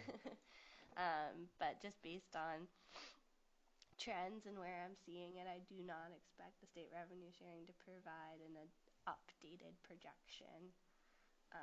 So I could take any questions on revenues at this time. I think we're in All pretty good that shape. good news, it's hard to come up with anything. Eli, I have a question. Do you have the idea of the new valuation that we expect to capture for this next year? I know there's been construction in town. Yeah, I don't know at this time. Assessing will be going out soon. You'll see them driving around. I would hope to see that there would be an increase. As you said, there has been a lot of new construction, which is nice to see, and you'll see that reflected accordingly on that valuation number. Yeah, that can definitely impact the totals that we raise if we have some new construction there. Absolutely. I think Harry mentioned he had a lot of new construction in his place this year. Yeah, you do. Definitely need to do a couple ride-bys. I need to get some spray paint. Mess it up a little bit. So. No, actually, there's, as Mark said, there's a lot of new construction plus a new apartment complex that's actually going to be wrapping up this year. So there's going to be, our numbers actually, I think, are looking very favorable for what we've actually been able to do. We've actually definitely in the last few years have done a lot of improvements as far as for our capital. Yes. It's pretty impressive. We also will get the other half of that Dingley Press that's been going back to them will come into the general fund, so that's some extra revenue there too. Yes, there will. So it'd probably be around $300,000. That's pretty Half a substantial. mil, right? Yep. Good stuff. Leaving with good news, that's awesome, right? Yeah. Curtain call. Drop. That's a curtain call. That's a good way to leave on a high Drop note. the mic and That's walk it. away, right? That's that mic drop. Boom. Right there. Very good. Thank you very much. We appreciate it. Thank you. You're welcome. Thank you. I do want to apologize that I'm sorry you don't feel good, and I know Glenn doesn't feel very good, and No, I passed. I was raised Christine lasagna. doesn't man. feel good, and a couple of the girls, and I'm pretty sure that we can look at somebody that ate lasagna yesterday. From what I'm hearing, that's sort of the common theme. Probably is. I should have left it at home, I guess. Oh, no. I just Just, have very bad seasonal allergies. Yeah. This time of year, once the snow melts, just all Boom, comes out. yeah, I know. Next time I'll just go to Food City and get Campbell No. soup. No, it was worth. It was worth the pain. Yeah, good idea. Good stuff. Thank you. Thank you. Next item. Safety Committee formation and discussion. Did we want to touch on the parking lot discussion from Oh, the sorry. expense workshop? There was just because did we prep the a la carte menu for paving for them, or should we do that at another time? So the Public Works Director, I talked with him today, and he had reached out to a vendor that we've previously done paving with to help us get an estimate. And of course, it would all go out to a bidding process. It's just trying to obtain those types of quotes for budgetary conversations. And he said that he had them look at Littlefield Road and about 100 yards where it would connect to King Road. And if we were to put the 500,000 back into normal paving line, that would cover the Littlefield reconstruction. And if the council would like to add that back on the operating budget side, the Public Works Director feels confident that that amount similar to our annual paving would take care of that. And after taking care of Littlefield, it will put the town where a lot of the roads are now up to standard of not having Not a falling lot. apart. Not falling apart. Thank you. I was trying to find the right word. Yeah. His paving schedule would Yeah. be on schedule. in Yes, other it words, right? would. Yeah, that's what he was talking to me about that during the luncheon. Did, at one point in time, I know it's not written in our regular capital plan, but we actually had, I thought a list of actually capital road reconstructions. We have the 10-year paving plan. It's not in the capital plan, but I have. Is that what you're talking about, like Randy's punch Well, I list? was just curious for the because I next 10 knew years? we knew of Pinewood Road, and we knew Ferry Road needed to be done eventually. And years back, we had done Gould Road and Bodenham Road. Is Littlefield Road? I mean, is that really the only last road that needed reconstruction? It seems so. That there's other roads in town. I would argue there's a lot of roads. that Yeah, need some need- reconstruction. And I'd really be questioning the idea of Littlefield Road, not questioning as to anybody's thought, but the idea of when I think of reconstruction, I think of millions, not hundreds. You know what I mean? So, I mean, I don't know what the reconstruction to me, whether that's just digging down and totally removing the asphalt and putting a layer of, 6 or 8 inches of new surface and then repaving. I don't know what the reconstruction terminology is when it comes to $500,000 worth, but it's like $500,000. When you look at what we did on Ferry Road, cost millions. I mean, I so thought Randy told me that on Littlefield Road, he was going to rebuild the curb, and, have them remove the tar. Then our employees were going to go out there and do the groundwork, rebuild the curb there, and then have them come back and tar. And that's why the price is so far down, right? yeah. Pretty sure that's what he was. How does that fit with the rest of our street program, paving program? The one that was put off or will be put off this year, where did Littlefield Road fit in that? Or did it? So I don't want to speak for Randy, but I have, and I don't know how dated the paving plan is, but I think part of it was prioritizing roads that were off the DOT construction project, because that way, they're going to be paving there this year, and it would also give the water department opportunity if they're laying infrastructure over there, so we don't have to tear it up twice. But based on the plan that I have in front of me, 2024 was scheduled for Maple Street, Goddard Street, Lincoln Street, High Street, Earl Street, North Street, South Street, Douglas Street, Bibber Street, Huey Street, and David Street. He said all the feeders off of Main Street. Right. He was talking about. Off 125, yeah. Yeah. But that was, going off that document without, I guess what Don's question, maybe I'm reading into it, is where was Littlefield on that list? Littlefield was actually scheduled for 2027 on this plan, but again, I don't know how old this plan is, or Yep. I don't want to speak for Randy, but I'm not sure Littlefield Road's going to survive to 2027. I mean, the biggest Across there. question is it is in red highlighted, but so I don't know what that means, whatever the color coding system is. so how much? So what was the footage on Littlefield Road that actually that wasn't all Littlefield Road? That's so just the King Road by the sounds of things, right? Assuming LF is linear foot, 4,800. 4,800, which is probably less than. Just shy of a mile. You could probably do just the first half of it or less to go to King Road, and maybe a little beyond there is the worst section of it. It's not as bad past there because it was more recently paved, I believe. Going up the hill and stuff. So I might do 1,500 feet or something. The Contain the cost of it. 500,000 would actually, I mean, if we had nothing new in revenues, would actually bring us up to another, almost not $750,000 in that area, or almost. What do we consider 1 mil at this point in time? Was it the 640 or 1 mil is about 603,000. 600? So it'd be almost another mil added on to the budget. Yeah. We're going to face it next year if we don't face it this year. Though. No. Right. Can't And go definitely without we don't paving. know if it's going to be more expensive next year or less expensive next year. Yeah. Because things are starting to come down. And the question is, and maybe this doesn't even, maybe I'm just thinking out totally wrong, but if we were to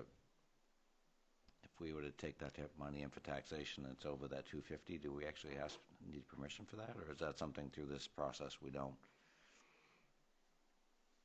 Are you asking about? Yeah, for a single project, since this is a single project that's over $500,000, is it? I mean, over the 250, do we actually have to ask permission from the voters for? That's it? my understanding for capital outlay. It's a $250,000 threshold. So, I mean, this would have to go to voters in a sense to actually approve, so, That's November. Well, not, yeah. it wouldn't if you're we gonna just miss it added this back year, into his man. budget, would it? What's that? What was that? What if we just added it back into his budget? I mean, that wouldn't, We're still asking for I mean, I guess taxation of, If you're doing it in-house, is that 500,000 a is- year. We're not I- borrowing.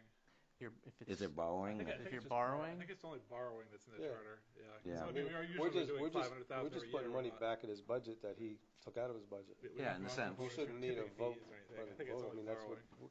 that's Just, why they just voted asking for us to do it. clarification, that's I all, believe because I we believe are, it's borrowing. we're not borrowing, but we are asking for the I mean, Yeah, it's 'cause not, it's you're new money, it's not really old like money. an I mean, in-kind it's new money that expense, we're so you taking. would just be upping your expense budget unless the funding source obviously was a bond or something, which we wouldn't be doing for in-house work. It's No, if we were, recurring revenue should equal recurring Maybe we expenses could should get- be the mantra, not to bond for.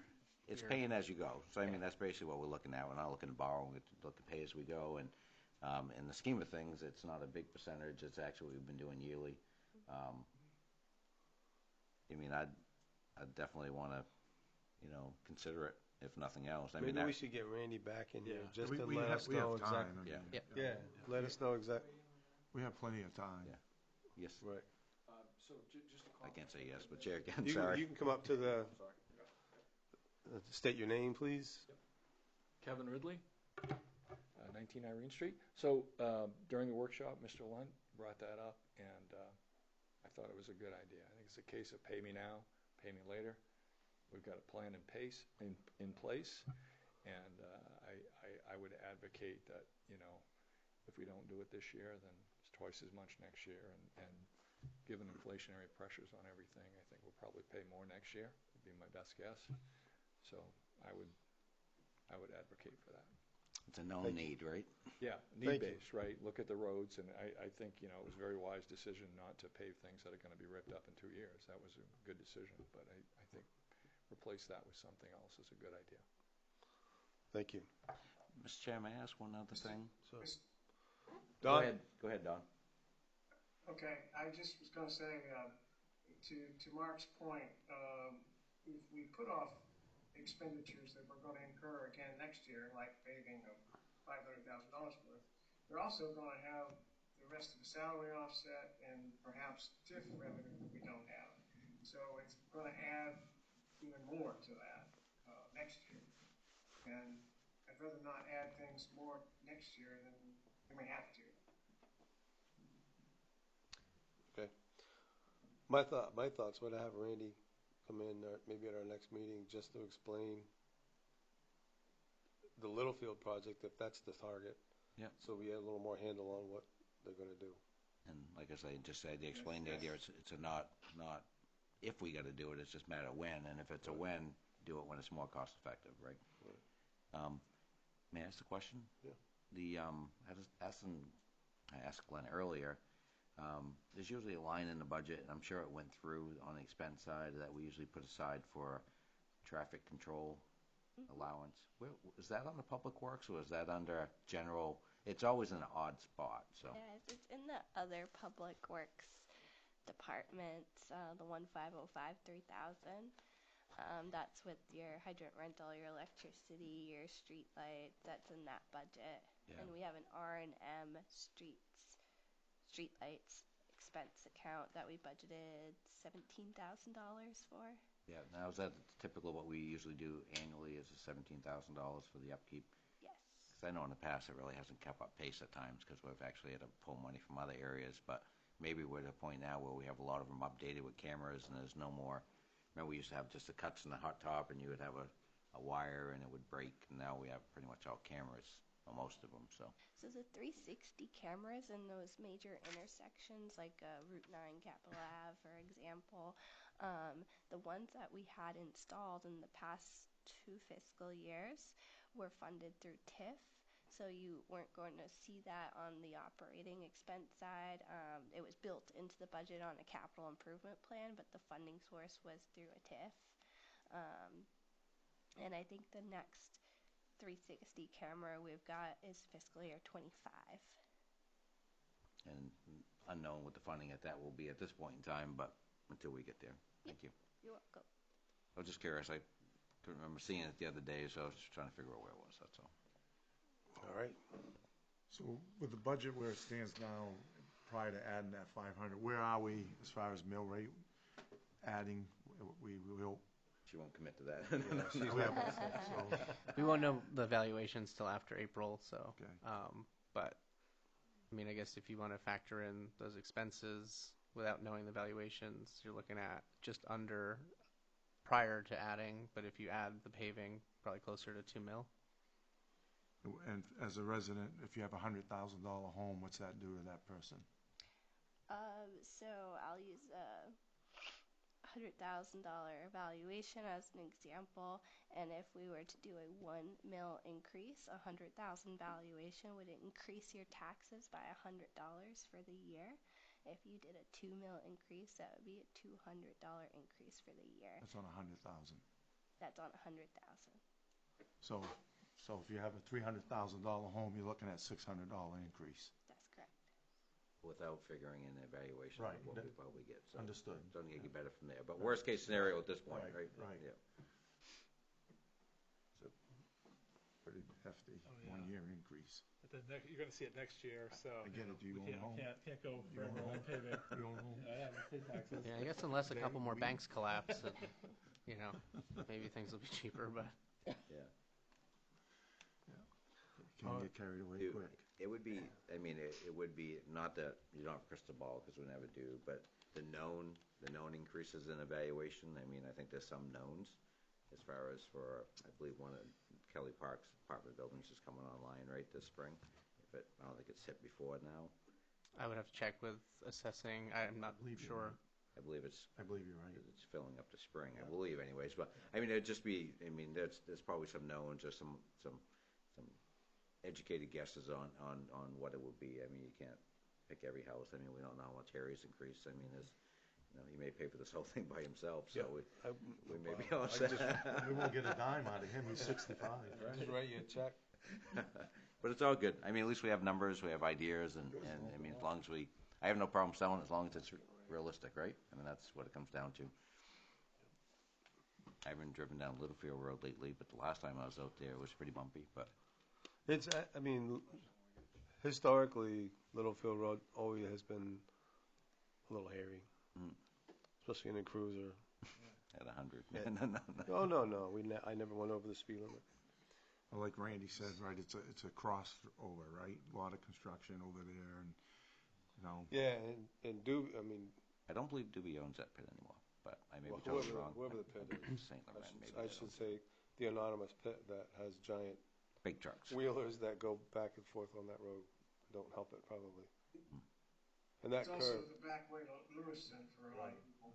it's a crossover. That's why you want to build the roadbed good and strong so it'll withstand those trucks driving over it, because it was an old farm road that never really had a good roadbed built properly. So that's why it gets wrecked so easily. I'm sure that road is posted, isn't it? Probably doesn't know, but I think it is. I don't Should be think posted right now. now because it's spring, but I don't think it's posted. Year round. I don't think it's a posted road. I think it. You have to allow people access to the. I think once the business spring is there, over, they you can. sue you if you blocked them entirely. Yeah, I'm not sure if the reconstruction we're looking at is going to really change the total structure of that road. It's probably going to fix the surface that we're at, but I mean, you would have to go down feet. Yeah, I think we need. That's why I think we need Randy in here to tell us whether they're going to. What they're going to do. Yeah, if they're going to do the underlayment and all that stuff. Yes, sir. I believe audience actually had another comment. I'm not sure if you did. I did have a question. Sure. Approach or? Yes, Yeah. please. All right. So we can get you on the record. Okay, on the record. So the budget discussion Saturday, I learned a lot from every presenter. Kayla was there to back them all up, did a great job. So I'm not sure how this process works. I was expecting maybe a more informal discussion between Finance Committee and the Town Council, or is this it? I guess There'll that's my be, question. so adoption occurs in June, so there's many, I mean, we've done all the workshops, I guess, to this point. We've covered all expenses and revenues and debt service, and there may be some amendments between now and those discussions, but June is when you're looking at adoption, so. Okay. Mr. Chair, may I? That- I don't want to interrupt this. Go ahead. In the past, typically the finance committee would actually listen to the information pretty much at the same time as the council, but then they would actually go on their own and actually amongst the finance committee kind of talk about the information and come back with council Okay. during some of the other discussions if there was any recommendations or concerns. And then typically we would both listen to the audience. We have a public hearing one night where the audience is able to come in and voice their concerns. Okay. And typically, before the budget is actually approved by the council, usually the finance committee, if they have any concerns, addresses and then actually makes a recommendation to the council what they feel would be the best direction for the final budget approval. Okay. I like that idea. Yeah, you would be I making think, a recommendation as a committee. It's not like individual Correct. recommendations. You're If making I- the finance committee's recommendation to the council. If I could hold us right here, I kind of want to finish the revenue side that we have audience participation coming up. If you could wait and hold Sure. your questions for that, Yep. so we can finish with Kayla and let her go That's for home sure. and go to bed. Good with that. So And then let's- take some comp, come in late tomorrow, obviously, and phone in the rest of the day. I keep saying that. She's not going to. She's going to work. She'll be here before me, probably. any more questions regarding revenue? I'm good. I'm good. If none, then there's no vote here, right? It was just a discussion. So you are free to go home. And take some allergy medicine. Oh, thank you. After you get home so you don't get drowsy. Hopefully you won't hear that leftover lasagna.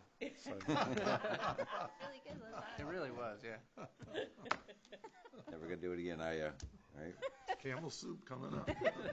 I've eaten over there before, so you all are being generous, which is fine. Good place. You know. Next item. Safety Committee formation and discussion. Okay, I can speak to that. Myself and the police chief and the fire chief met last week, and we decided that the formation of the Public Safety Committee has occurred, and one of our concerns initially was, should it be a permanent committee or an ad hoc committee? And we decided that at this point, we think it should be ad hoc. So we meet when we need to meet to discuss what we need to discuss. If that changes as we move forward with the committee, then we can have a discussion and decide whether we want to turn it into something more permanent. Mr. Chair? Oh, I'm sorry. And Go ahead. we're going to call it the Ad Hoc Public Safety Committee, and it's an advisory committee at this point to the Town Council. The committee will be made up of 5 members, to include the Chief of Police, Fire Chief, EMA Director, Town Councilor, and a member of the public.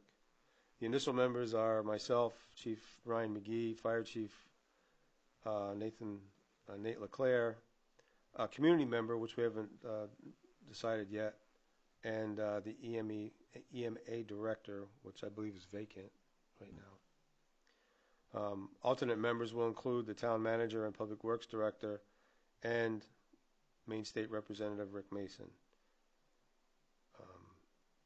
Public Works Director certainly can be involved in public safety, so we wanted to have him, but not necessarily as a full member, but as an associate. The goal of the Public Safety Committee is to provide a safe community where all residents feel equally served and protected, ensuring the town has adequate staffing across all public safety departments. To study and prepare recommendations on public safety in Lisbon, and to include emergency management, fire protection, and emergency medical services.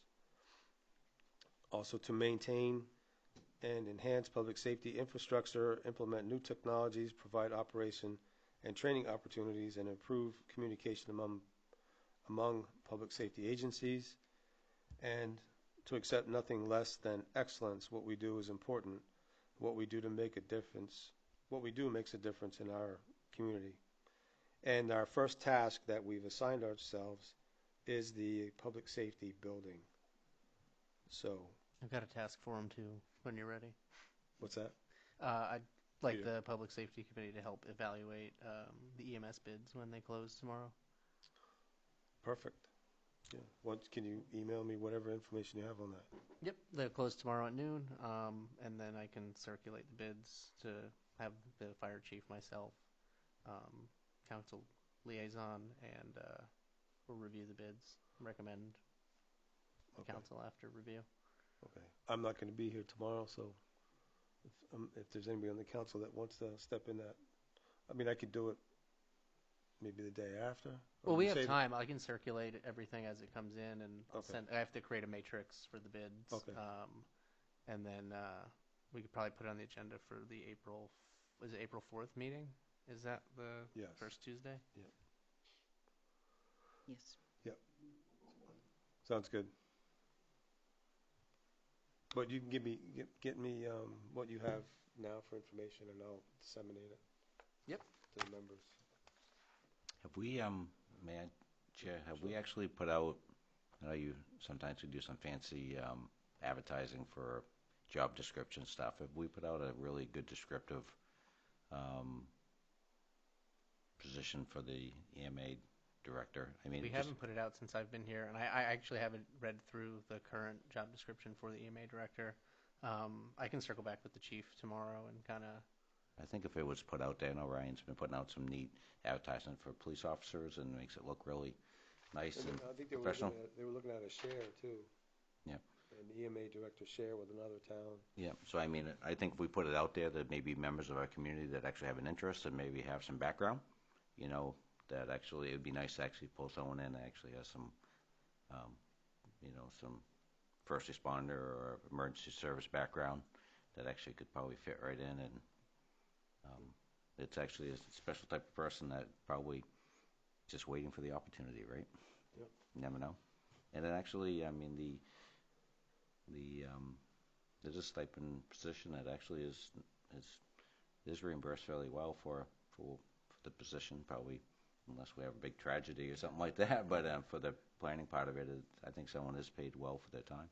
Yeah, we can definitely go out to ad because I don't think we've gone out to ad for it. I think it's just kind of been an informal trying to find folks who might be interested either on staff or on committees who have maybe the incident command trainings or the NEMS. Is it NEMS or whatever? NIMS. Yeah, NIMS. NIMS. Yeah. We just put it, you know, Yeah, we can put it out there.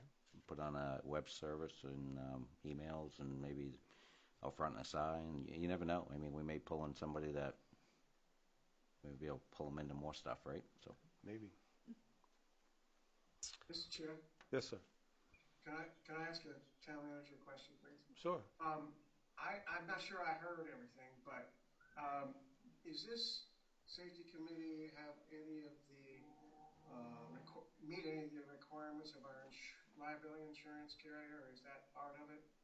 Or do we have other requirements for safety meetings and things because of that? We have the workplace safety committee that our insurance company does require, but I do think that MMA has a public safety committee component too, so we may get, I haven't gone through it. The assistant town manager and the HR director and Nate have kind of been taking the lead on the implementing the MMA policies, but I do recall someone mentioning public safety committee being a component of some of that MMA discount rates and whatnot.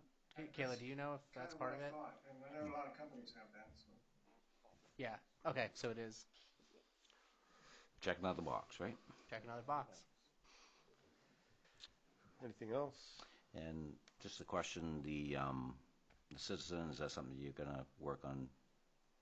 What's your procedure on picking the citizen that actually is going to play a role in the, you actually already have leads? Yeah, we have some in mind. We're looking at public safety background, whether it's police, fire, EMS. Nice. Good idea.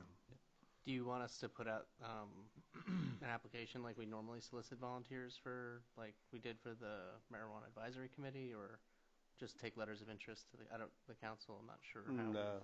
Got it. We'll know more when we get a little better idea of where we're looking. Sounds good. I'm glad it's actually in motion because I think it's going to help us in Yeah, I think a so. lot of different areas. And the big task, like I said, is the public safety building. So that's going to be kind of consuming for the committee initially. So, good.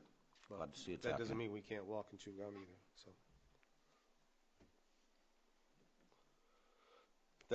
if that's it. Next item, Council committee reports. school committee. Sorry, nothing to report. I don't know. I'm assuming that these are all current. I'm not sure, but I'm just going to say the committee, and if you know you're on it, then you can say something. So go ahead. I have nothing new to report at the moment. Okay. Planning board.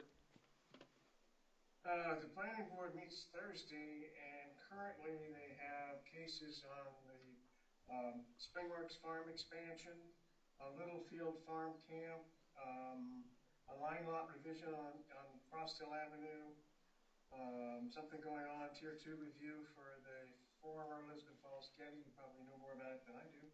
And another rear lot conditional use. And that seems like a really full agenda. I'm assuming they will accept cases and set hearings. I heard the Lisbon Falls Getty was going to become a art shop for art. That's what I heard. Lisbon Development Committee. Nothing new to report. Conservation Commission, they canceled the last meeting because of the snowstorm, and I don't know if they've set a new date for a meeting as of today. Parks and Rec. They presented rate increases to the council, and I believe it actually went over well. So that is it. County budget, we'll skip over that. Library Governing Board. We had a great update during budget process from the library director, so that would be my report. Nice. Water Commission. The only thing I have on them is that they're going to have their next meeting on April 11th at 5 p.m. And by the way, the LDC does meet tomorrow night, right here, right there, at 6 o'clock. Finance Committee. I don't have anything. Do you know if we're meeting this month? Don't have anything scheduled yet, but just to circle back to Kevin's question, they're going to have to hold a meeting in May for the Finance Committee to review the budget and provide a recommendation to the Town Council. Okay. You may be able to kind of help steer that in a direction, especially since we'll probably be kind of in a twilight zone or whatever you want to go. We'll manage. I'm sure you will, but I've I think got Kayla's email. Definitely can. yeah, but I think won't you email actually can help steer the boat a little bit to make sure that all comes together. So fully capable. Town Manager's Report. Sure, I have a couple things. We went out to bid today, solicited bids for the Warumbo Waterfront Loam and Seed project. EMS bid will close tomorrow at noon. Ferry Road closes next week. So there's a couple things out there. Just wanted to request authorization from the council for a minor policy update. You authorized the MOA with, is it PBASOA? Was that the acronym for the union over there with the police? For FOP. FOP, to update the bereavement leave. I would just like to reflect that same change in the town personnel policy. So that is just upping the immediate family members for a 5-day bereavement to cover current spouse, child, stepchild, mother, father, sibling, or step-parent, and to add grandparent to the 3-day leave. And I believe we added cousins to the 1-day bereavement. Would you like a motion on that? Is that something you'd like a vote on? Yeah, just so I can modify the personnel policy to match the language in the MOA that was signed. Did the previous structure of that mirror the union? It did. The new language mirrors the MOA. Did the old one mirror it as well? Before the bereavement was approved for the FOP? No, before it was less. And I think, I'm trying to remember what Ryan added. You got 5 working days only for a child or a stepchild. It did not include a spouse or mother, father, sibling, or step-parent.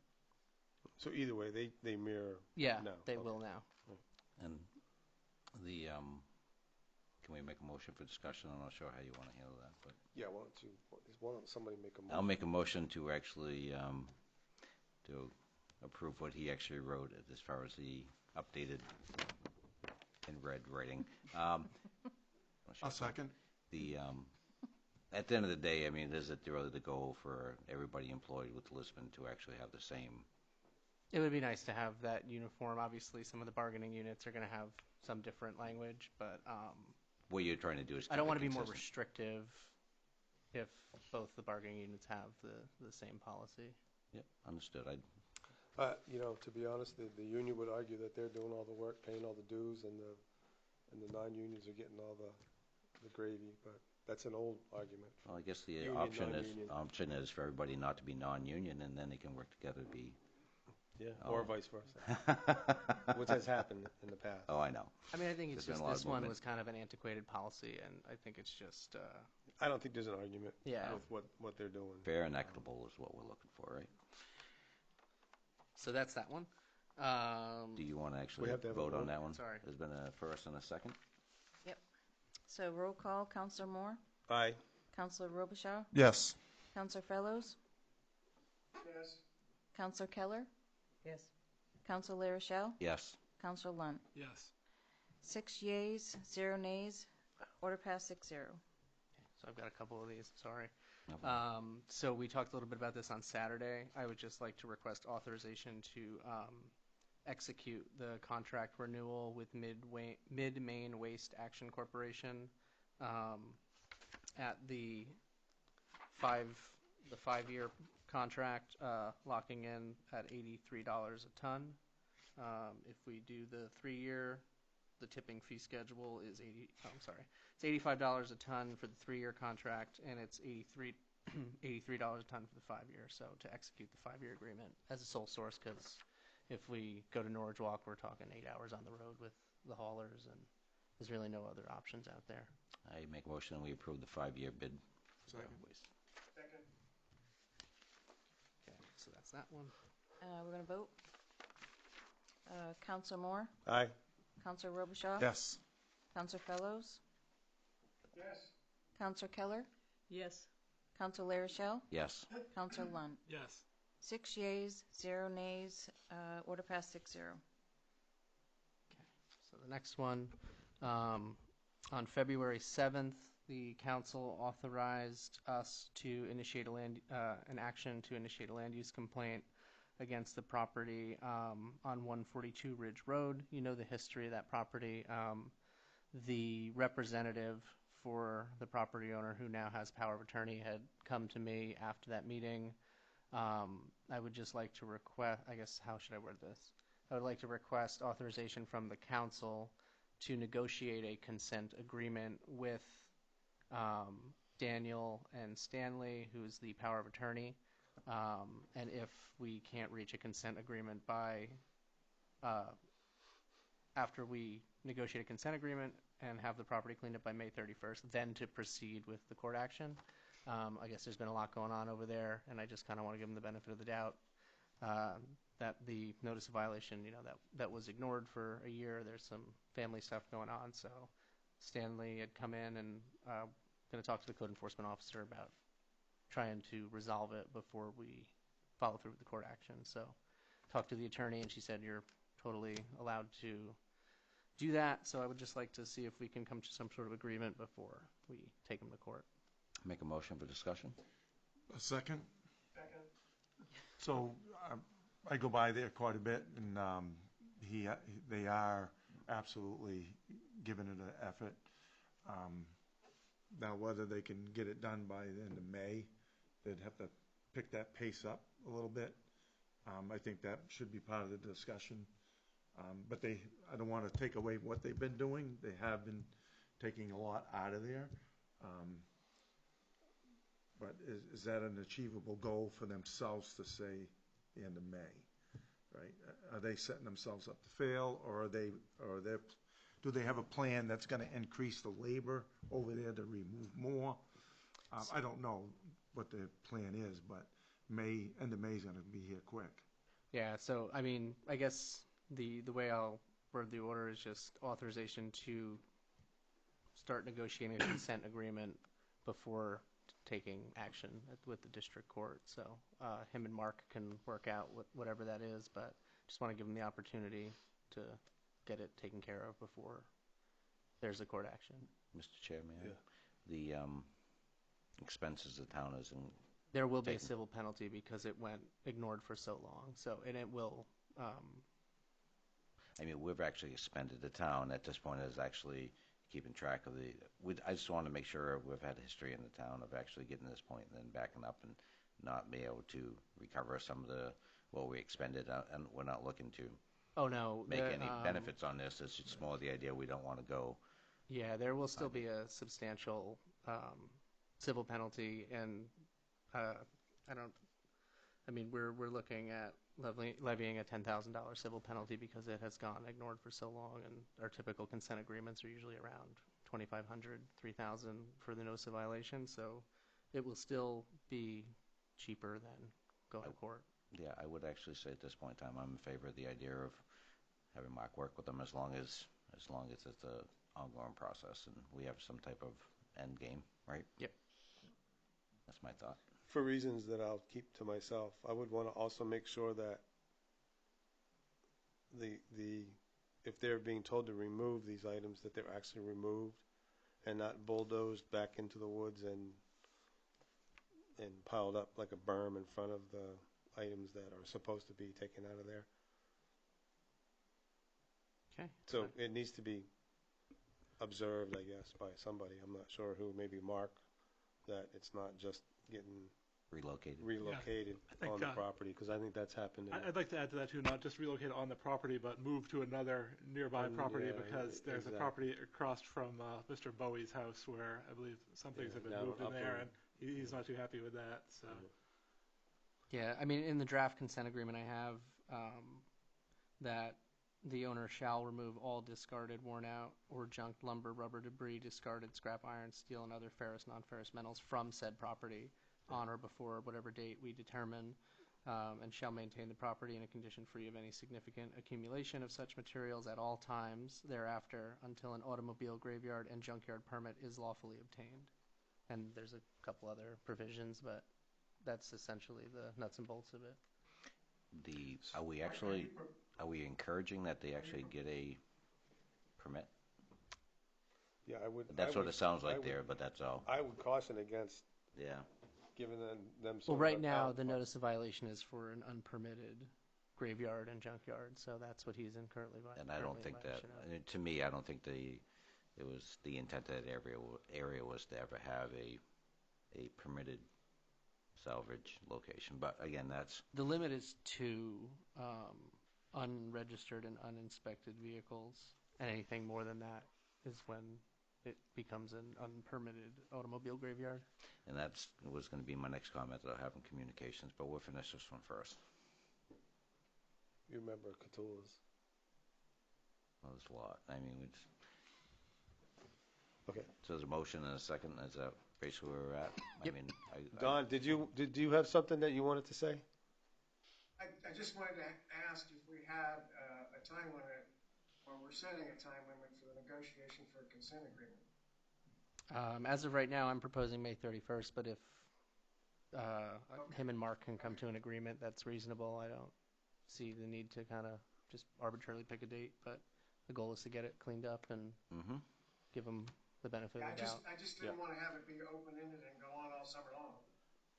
Yeah, I might add something in there about making sure that anything removed from the site is taken to a legally allowed site. So again, we don't have being moved onto another residential site down the road. I don't want to see that happen and just try to dodge the rules. Okay. Because it. Yeah, never mind. Ready for a vote? Anything else? no, this one. I think we're good. Ready for a vote. All right. Councilor Moore? Aye. Counselor Robichaud? Yes. Counselor Fellows? Yes. Counselor Keller? Yes. Counselor Larochelle? Yes. Counselor Lunt? Yes. 6 yeas, 0 nays. Order passed 6-0. So the next one I've got is, and we talked a little bit about this on Saturday, I would like authorization to create the position of full-time tax collector at the salary grade I in the wage scale. I grabbed the attorney before he left, before he got here from the zoning board. So it would only be an ordinance for creating a department, but I believe just in order I can add the position to the salary grade.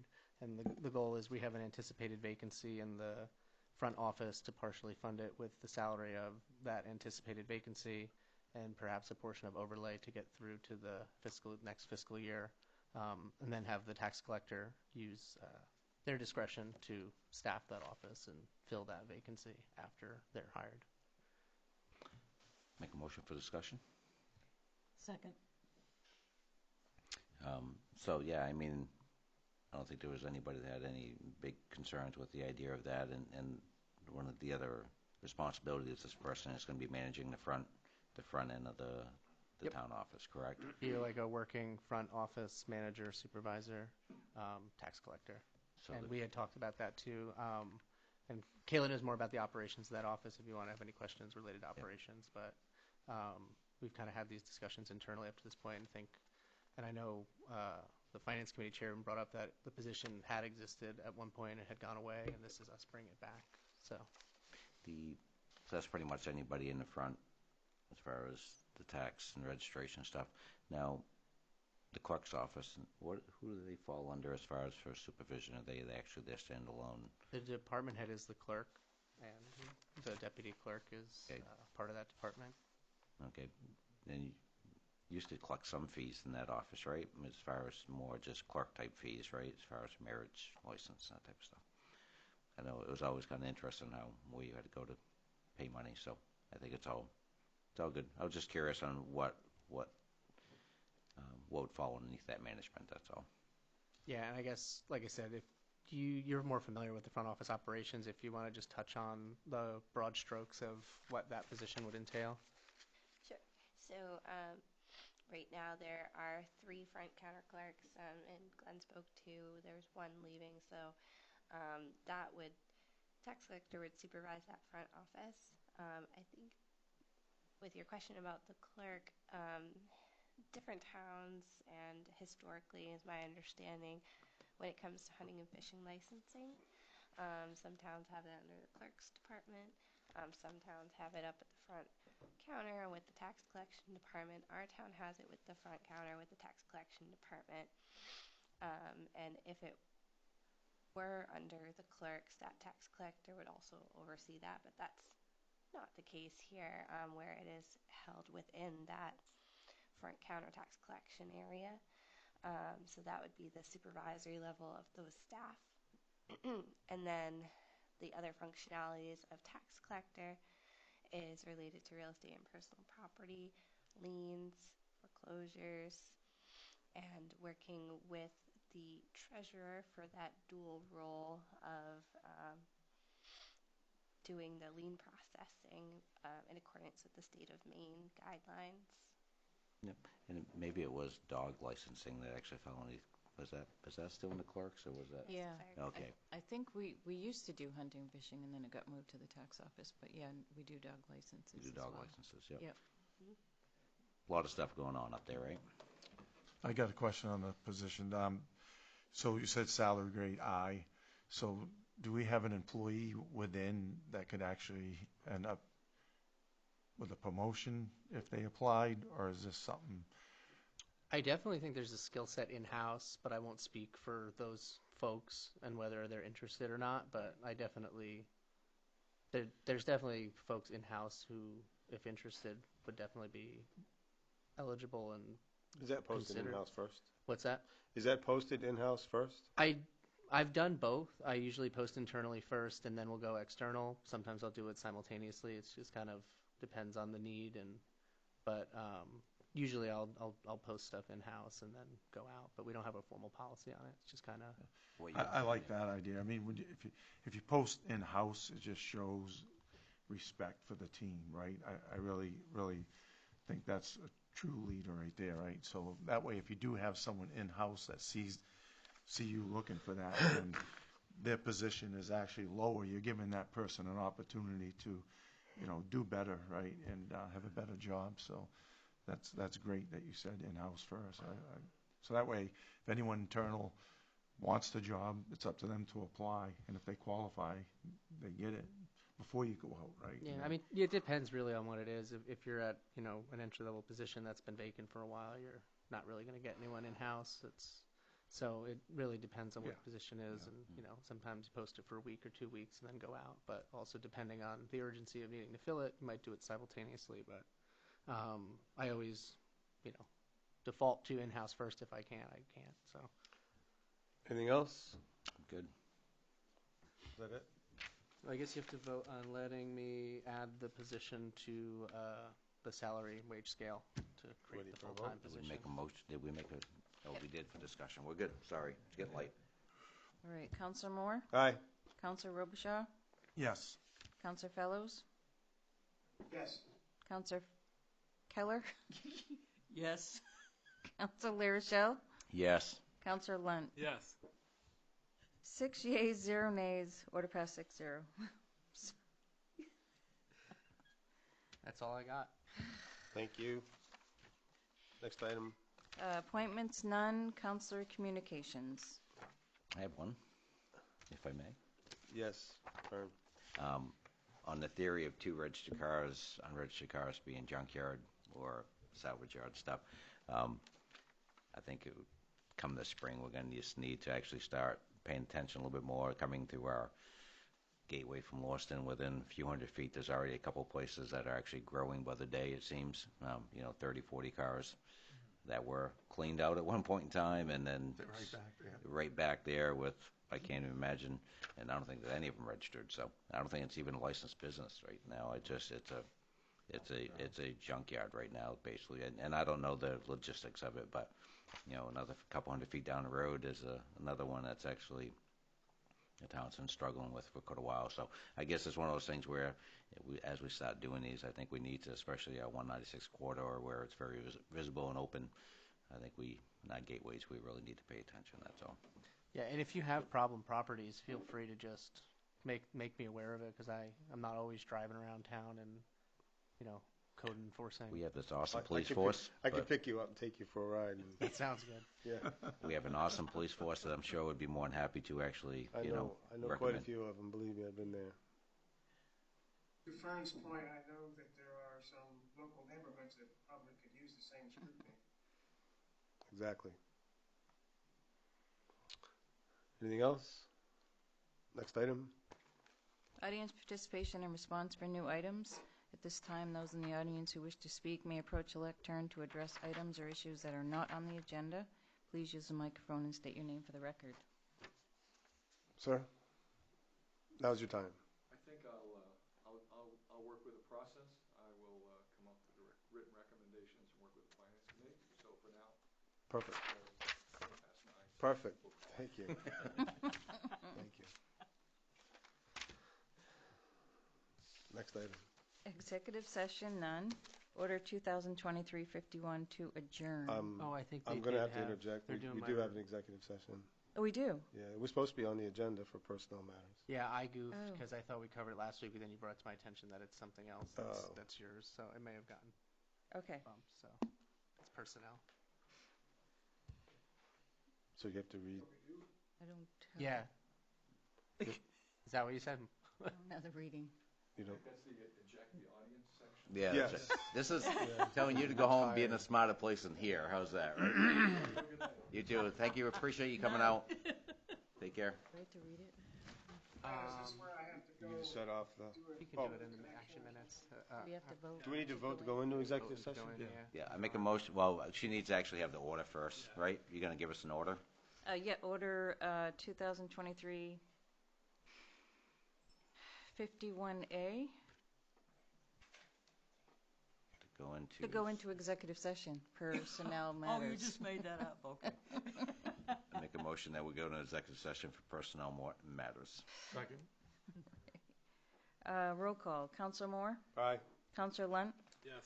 Counselor, sorry, I'm all over the place. Robichaud? Yes. Counselor Fellows? Good night. Yes. Hi, Kayla. Counselor Keller? You good? Thank you. And Counselor LaRochelle? Yes. Okay. 6 yeas, 0 nays. Order passed 6-0. Don was asking if he has to go to a different platform. Nope, I'll just kill this stream, and there's no one else in the meeting. I'm going to lock the meeting, which I'm pretty sure. Glad you know what you're